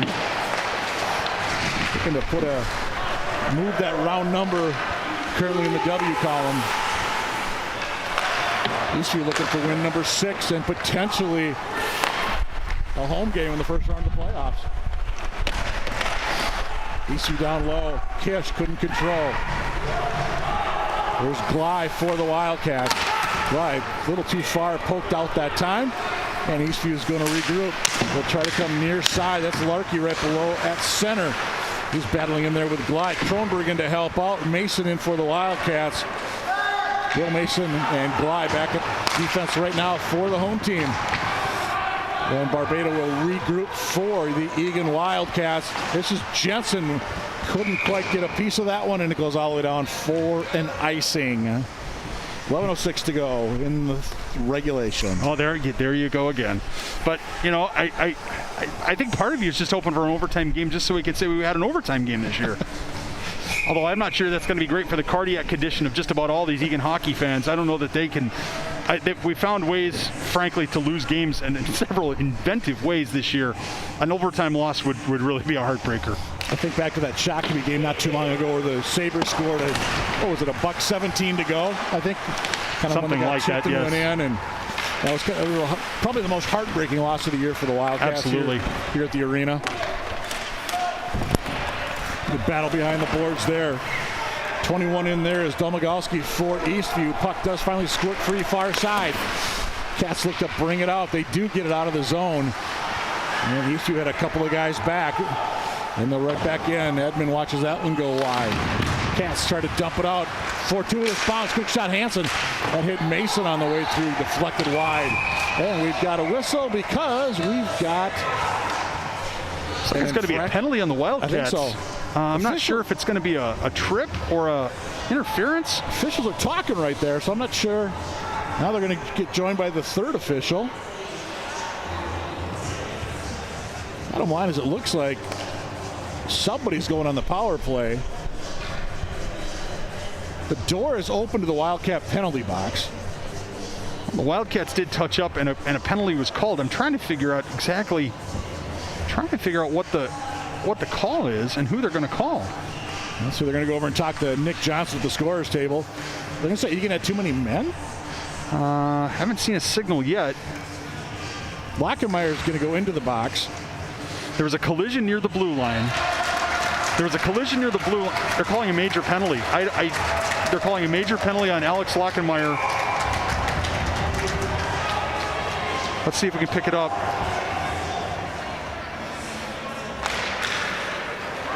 I don't. On that, well, he kind of got the shoulder up into the head, and maybe that's what they're thinking. But head contact. That's what I'm thinking they called. But. Well, you saw Lockenmeyer's stick go up. I wonder if they think his stick came up and hit the head. And that might have, it was hard to see from that replay, but that's a really big blow to these Eagan Wildcats. So it's a 5-minute power play for Eastview on the major. Yeah, it's going to be a long penalty kill here for the Eagan Wildcats. We're inside 10 minutes to go. Here's Cardenas for the Wildcats. Stop, spin. He's got Glye with him. Couldn't quite connect with Glye coming down the slot. Eastview coming the other way. Here's Kish for Eastview. He can't control. Cats clear that one out of the way. Eagan's going to have to be really crisp on these line changes. Given that they're down a man, Mike, they've got to be fast and they've got to be quick. Barbado, you thought about just slapping that one around, maybe thought better of it as Kronberg was on. And Eastview coming down the slot. Backhand goes just wide off the stick of Ortman. 3:49 to go in the advantage for Eastview. And Edmund with the big glove and a little extra pushing and shoving. And I think it was Griffiths that pushed one of the Wildcats. Might have been Goyle. Then they pushed back and so Griffiths went after Mason, and then Goyle decided, I'm going to hit you. And it's again, that's the kind of thing, if you're Eagan right now, you really got to tamp it down. There you go, see Mason get tipped, and Goyle says, I don't think I like that. Yeah. But Eagan's got to do everything they can not to go another man down here, because they're already killing off a major penalty. Absolutely. Long shot, Edmund kicks that one aside. You didn't see it till the last split second, but nonetheless, it's a save. Here's Eastview, Curran from the near corner. Crom is going to send it back out. This is number 2, Opgran. The big play to stop Lockenmeyer earlier this period. That goes just wide. I'm not sure if you got a piece of that, Edmund, that is. Eastview continues to circle. They got that 5-on-4, Edmund out of the way. Cats able to poke it out. 2-on-1 if they hurry. Wedward, Goyle coming down. A nice play by Eastview on the back check. Knocked that one out of harm's way. That might have been Griffiths for Eastview.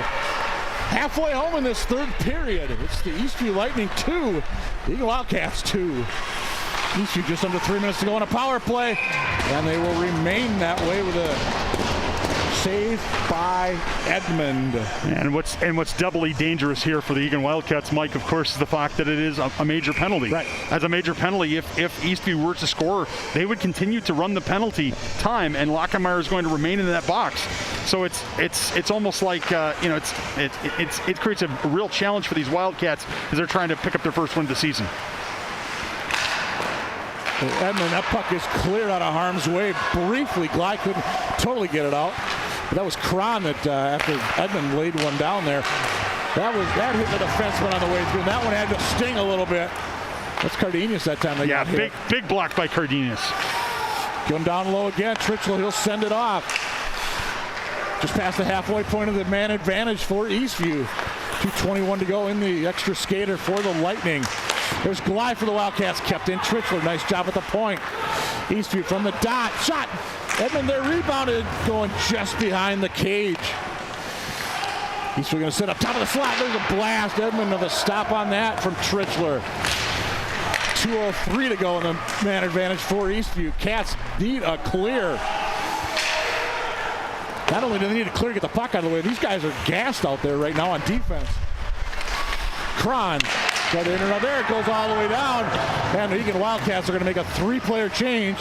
Cron sticks his right hand up like, no, I got this. And then he kind of stretches the shoulders back like, I'm good. Let's go. Well, he's going to have to move his feet. He's been out there a while. If he's going to stay out, he's got to walk the walk. If you're going to stay out, you got to be able to be dependable and to perform. All the way down. Will it be an ice on Eastview? It is not, they decided. Cron in deep for the Wildcats. Eastview going to come away with the loose puck. Circling behind the net. They're looking for somebody in front. They're going to change one player up. Back out Tritchell. He might have been out there the entire time on this power play. Shot Edmund goes to the side. Griffiths is in there for the rebound, but that can't control. Eastview once again. Tritchler, shot, back to the circle, pass, and that one goes wide. Hit traffic in front all the way down. The puck goes. And there's some applause from the Eagan faithful in the Civic Arena tonight. 50 seconds, 5-0 on the man advantage for Eastview. Cron avoids the check, continues the puck. Up the glass, look out. Whoa, we got a... Not sure where that ended up. That was off the trophy case here in the top of the arena and rolled all the way down to the other end. I am impressed. I thought there was no way that glass was not going to shatter. Holy cow. Yeah, that had shattered all over it. Watch this. It's coming. Look out there in the camera. It's coming right at you. Yep, that's up where we are, near where the cameras are, and to our crew's credit, they hung tough. Michelle Nielsen on that camera. By the way, Greg Borman on the camera, his shot is up right now. Joe Trupik is producing tonight. Dalton Gruber is the engineer and the replay official tonight. Again, thanks for everybody. Glad to be part of the Eagan TV broadcast. Happy to bring you Wildcat hockey. Last home game of the year. Cats finish up Saturday down at Lakeville North.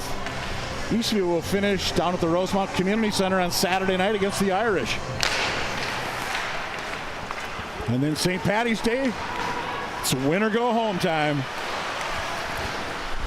19 to go in the kill for the Wildcats. Egan's got to be smart here. They've done a great job so far. They've got to keep doing a great job. That puck came out. That puck came out. The linesman got it. Good. Yep.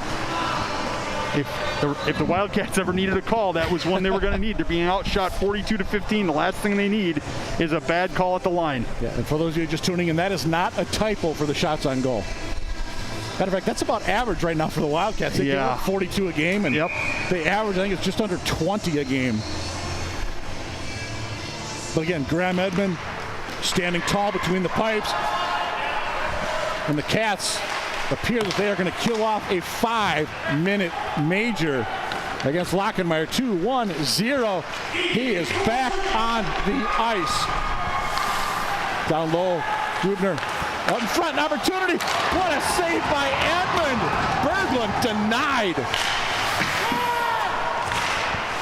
Cats, big hit there that time. Coming in hard was Dornogalski. Yep. Well, he might have got that arm up just a little bit. Barbados got to move this puck quick. He's got to get it out, and he does. Lockenmeyer's had himself a nice 5-minute break. I was just going to say, he's got 2 goals tonight for the Wildcats. How important is that break going to be? So my guess is with 5 minutes left in this game, Lockenmeyer may be off the ice for all of about 30 more seconds, but he'll be on the ice for most of the game, and I can't see how you'd not do that. No, I don't. Wraparound attempt that time. Out of harm's way, Barbado around high off. Eastview, I thought Eastview touched that coming out of the zone, but they disagree, and it's going to be an ice on the Lightning. I thought that guy, when he's trying to get out, I didn't see who that was, their defenseman over there, trying to get out of the way. Let's take a look here, coming around the board. Well, this is going to be the opportunity. Again, Edmund Watch this there. Save. Oh, what a save. What a save by Graham Edmund. You know, Graham has seen so much rubber this season. He's seen so many shots. Man, he's playing well. Look, it's right there for the Wildcats. It's right there, and Graham Edmund knows it. He's going to do whatever he can to stop that goal from going in. 4:35 to go in the third. We stay tied at 2. So the big border battle, the Lightning, the Wildcats, the only matchup of this season between the two squads. And we got a little souvenir. The puck pops out of play as Jensen was in there. Souvenirs just aren't quite as much fun when there aren't any fans or student section, when there aren't any student sections here, right? And that would have been right in the student section. Yep. Of course, the students wouldn't have been up on the glass to start with, sure, despite signs saying stay off the glass, but yeah. Who needs rules, right?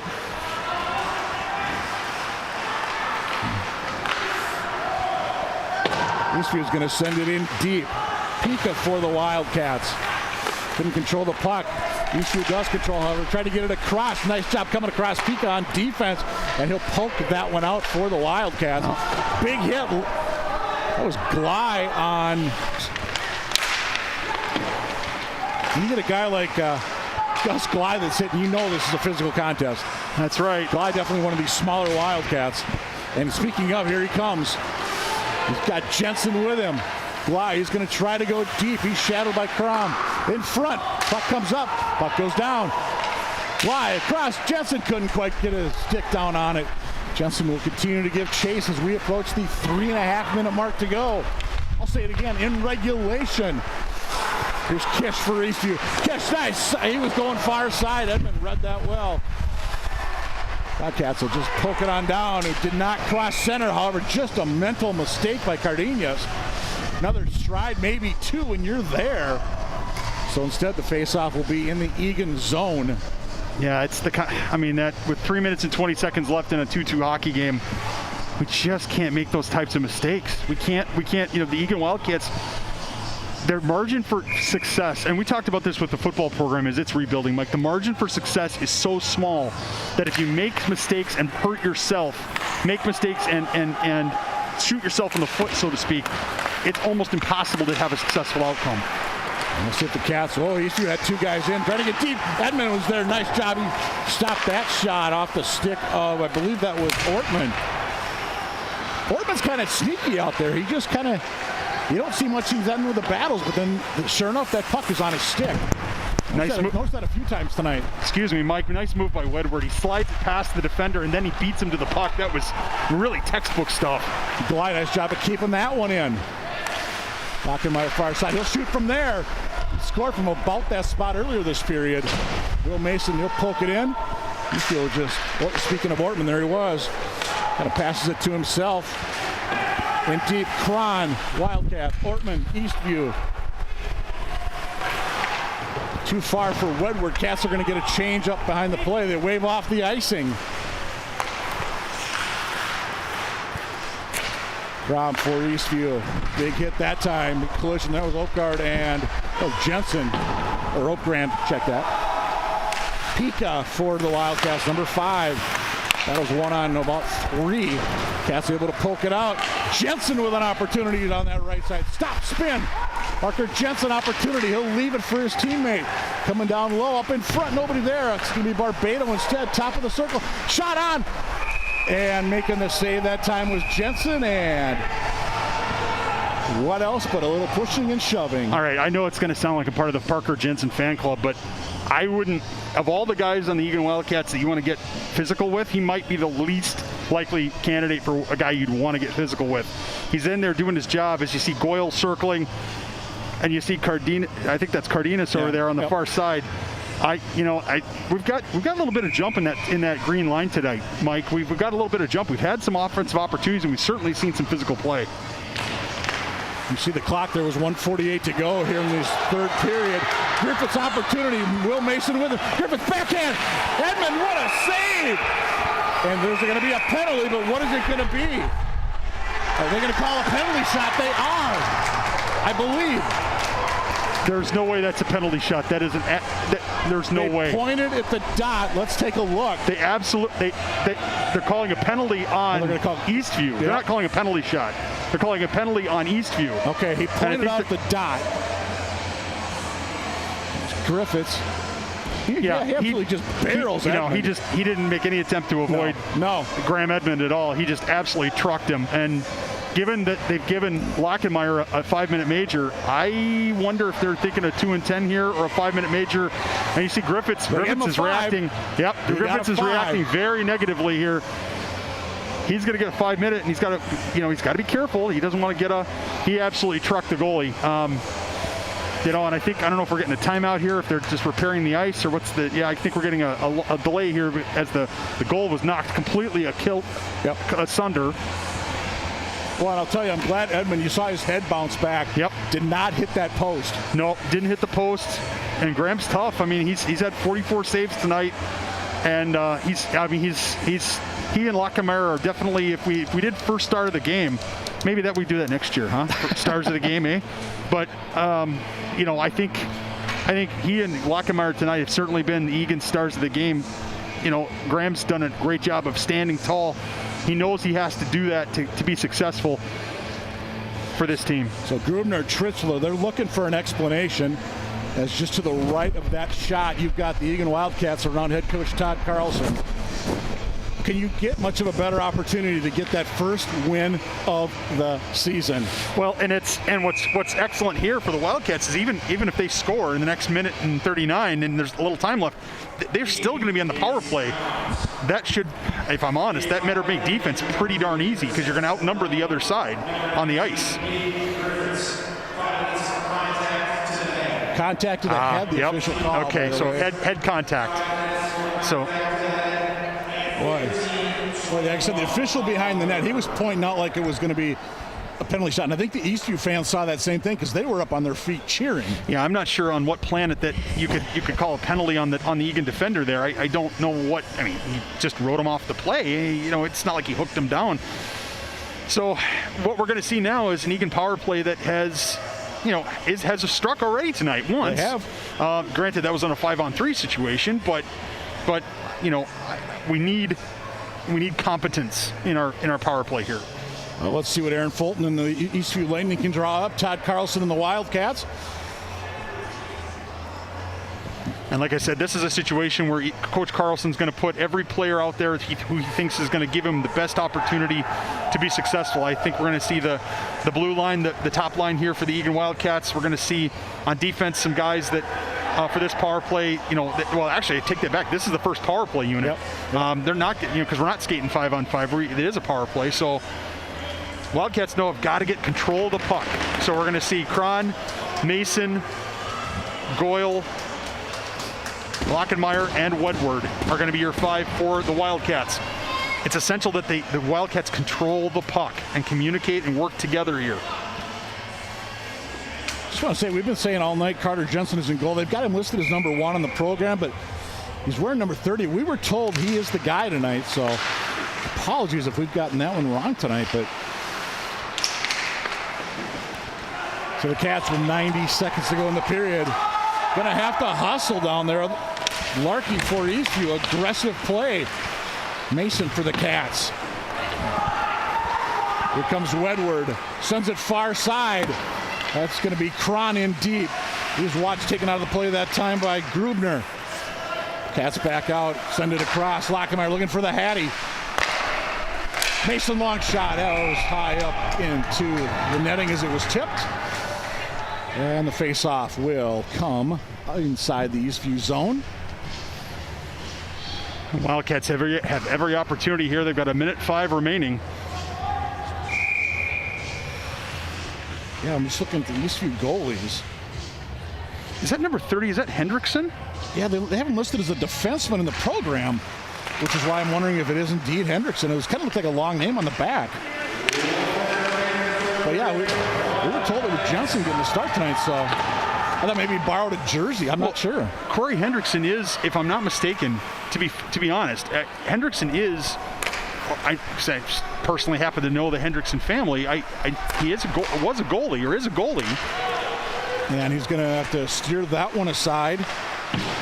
Yeah, I mean, he's played the bulk of the minutes tonight for Eastview. So absolutely. I'm a little confused, but maybe we'll figure that out at some point here. So we apologize if we've got that one wrong. And we're just something we heard differently from the coaching staff before the game. But bottom line, Cats on the power play. Can they get something going? And Cron's going to go in deep for Eagan. Eastview's going to send it around. Can the Cats keep it in? They do briefly. Workman's going to poke it out with 10 to go in the period. Little shot to Mason's head after that. Eastview's going to circle all the way down. Yeah, and they're going to wave it off. And guess what we've got for the first time this season? We've got overtime. Free hockey inside the Eagan Civic Arena. A 3-minute break. And then it's 8 minutes of sudden death. Well, I told you there was at the beginning of the third period there was a 17-minute time limit. Obviously, that's not the case. We're gonna have to wait to see who out there has got the energy. Now, this is where the Eagan Wildcats are gonna struggle maybe a little bit. They're definitely focusing on and trying to get their players out there who they think have the best chance to score a goal. But at the same time, they're running those players over and over and over again. Meanwhile, Eastview, I think, is running 2 lines pretty regularly, and I'd like to see, they definitely need a break. The Wildcats do. So the Cats push it to an extra session for the first time this season. We said it's going to be in the middle of a 3-minute break, and then it's going to be 8 minutes, like we said. Sudden death or sudden victory.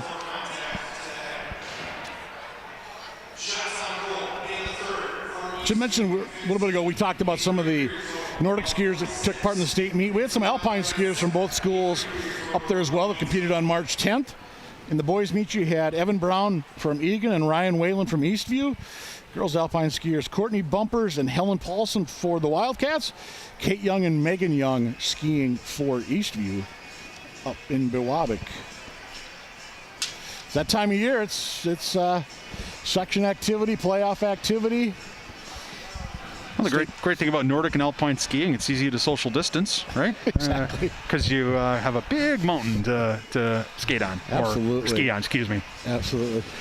Now remember, the Cats are going to be on a power play for the first 3:21 of this extra session. Again, that 5-minute major assessed to Eastview's number 19, Aiden Griffiths. Hit to the head when he charged in and leveled Edmund in the net for the Wildcats.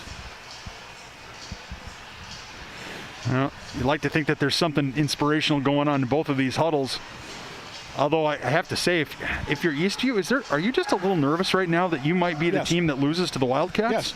I think you're a little nervous. Todd Carlson told us earlier today, he said, hey, the pressure's on Eastview. They're not the team that's got the goose egg in the W. As you look at Nicholas Cron and that Eagan defense, I expect we will see a lot of number 4 out there for the Wildcats. Good look at 21, Goyle. That's Gavin Goyle. He's just a sophomore on this team. Of course, 17, Alex Lockenmeyer. He's a junior. Yeah, that's definitely Hendrickson on the jersey for the Eastview goalie. So, and I can't tell who's on the bench over there. So Hendrickson family, if you're watching or watching the replay, apologies. We were told one thing and we couldn't see the number, and we went with what we were told. So puck is up in the air, comes out of the zone.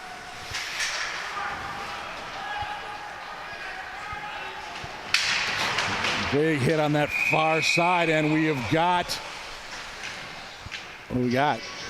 I don't see anybody. I'm not sure what. They hit we have an issue with the glass? I think we do. Oh, actually, it looks like the Spire Credit Union sign is going to be flapping. Hey, opportunity. Let's quick mention our sponsors again this year for the Eagan Wildcats. You got folks like Trail Stop, The Locker Room, Wildcats Bar and Grill, Eagan Arms. Again, we are so happy, all these people that are on board for Wildcat Sports. Well, we talked about extra time, free hockey, all of those things, and I don't think anybody anticipated the Spire Credit Union sign making a notable appearance in the game. But it's a safety issue, obviously. Absolutely. We can't have a sign flapping over there. Right. If one player hits it or gets tripped or the puck goes off in a strange way. I mean, we got to square it away. So my guess is they're going to come in with a screw gun or whatever and screw it in and put a cap on it, or duct tape might work too. I see somebody, I believe, from the Civic Arena staff is about to head out on the ice from near the Eagan locker room. There you go. Well, it's up against the boards, but yeah, they got to do something with that. Yeah, so we're going to have some extra time here. Which, Mike, from your perspective, who does this help? I mean, does it help? I mean, Eagan didn't have a whole lot of momentum there to start. So I guess at default, I would say this helps Eagan. I would too. I mean, I was going to say you're only out there for 14 seconds, but you've got your top units out there. I mean, any extra break you can get those guys is going to do wonders, even if it's only, in theory, 14 seconds is all they spent. Yeah, I think that's right. I think every opportunity to rest your top guys, especially when you're on the power play, right? I think every opportunity is going to be legitimate. And you know what? And Aiden Griffith just sits in the box that much longer, and he's been one of the better players tonight for the Eastview Lightning. Absolutely, he's been a key contributor for the Lightning tonight. And I honestly, if I'm honest, I don't think he was intending to hit Graham in the head, or there's nothing dirty about that hit. But it's the old, hey, if we're going to call head contact on 17 for White, we're going to call it on. And of course don't have his number. 19 for Blue, right? Griffiths, yeah. That's the unfortunate thing for him. And as a captain, I'm sure he doesn't want to be camped out there in the penalty box. And who knows? He may not even get a chance. If the Wildcats are successful, he may not even get a chance to get back out on the ice. Well, I think we got it going. I don't know if they put some gum out there or what they did, but here comes the hammer. There's a guy with a hammer. Absolutely. And the referees are saying, no, we got it. It's kind of like, what did your dad say growing up? You can fix anything with a hammer, right? Well, yeah, with duct tape or a hammer. Absolutely. Now, I'm trying to figure out why in the world, and I'm trying to figure out why we're facing off down here, but in any event. Whatever. We're back to hockey. That's We're right. done looking at the hammer guy. That's right. And now, we are back to free hockey. That's right. And Eagan's got to do a better job of staying focused and winning loose pucks. Now's the time for them to start. And Eastview will quickly hang on to that one, who we think is Hendrickson. Winning pucks. Yeah. Yeah, we are in overtime. Scoreboard inside the Civic Arena is still listed the third period. Also on the ETV graphic it says third period, but we are indeed in overtime. Here's Wedward, long shot, and we were just about out of overtime there. I like the shot early in the sequence by Wedward. I like that a lot because that's what we have to have. Aggressive play. Here comes Eastview's Trichler coming down. He gets that loose puck as Graham Edmond was out of the net. Gutsy play by the goalie. Didn't work out. Trichler intercept, and actually he'll dump it back in as the Cats are down to 2:17 to go in the man advantage here. In overtime we are. Lockenmeyer up ahead, far side, dumped in that time by Goyle. Cron in chase for the Wildcats. Eastview's going to be happy just to work some clock here. Wedward gets a little shove in the back. That's another shove in the back. Hey, make it 3 on Wedward. That time it's out there, number 21 for Eastview is Domagalski. Long shot to the side. That should have been a whistle. I'm not sure. Yeah. I mean, granted, it switches to Eastview's advantage, but I'm not sure why that's not a whistle. I mean, Eagan was offsides. And put a shot on net. Well, here comes Wedward for the Cats, who said we're in overtime. Wedward down low. Wedward still with the puck. Wedward's going to send it back top for Gley. No, because Eastview's going to dump it down. It was tipped on the way through. We do not have an icing. Well, they're on the penalty kill, right, Mike? Oh, that too. Sorry, I forgot about that minor detail. Sorry. Well, it's such a long penalty, right? Cats have 106 with a man advantage. We said Griffiths with a major, and Eastview again. Nice job just dumping it down. Aggressive play that time. Here comes Kronberg for Eastview. He got one earlier. Actually, I believe he had that second goal of the night for the Lightning, and the door comes open. What else are we going to see tonight inside the Civic Arena? Well, hopefully the disco ball from open skate doesn't fall from center to center ice, but I mean, that would be I believe they call that a foreign object in the world of sports. I don't know. For the life of me, I don't know. I haven't been to too many games where there's been this kind of, arena interference. I like that. Arena interference. Here's Barbado. Again, we are in overtime.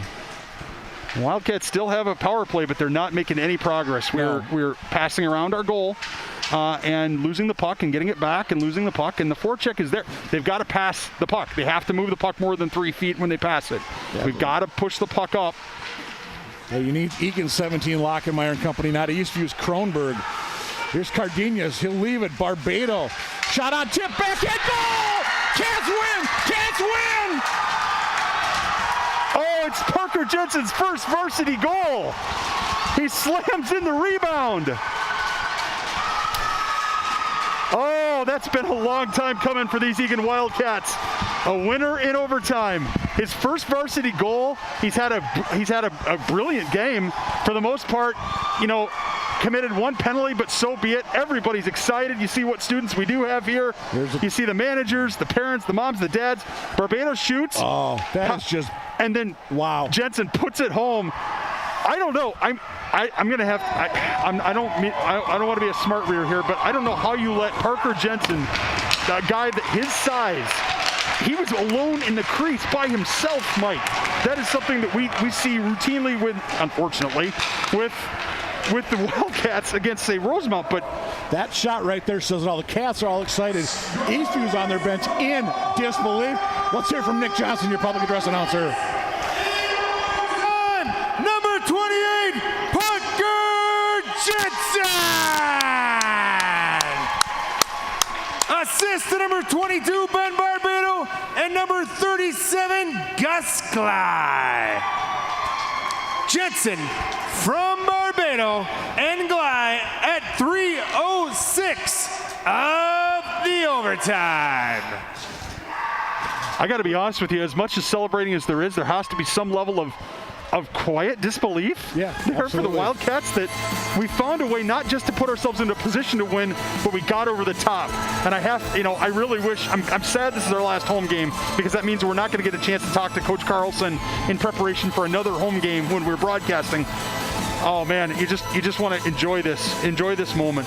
You know, we talked to Coach Carlson earlier today, and you could tell he had a sense. And he kind of didn't say it directly, but you could tell there was a sense, a calm confidence tonight for the Eagan Wildcats coming into this rivalry game.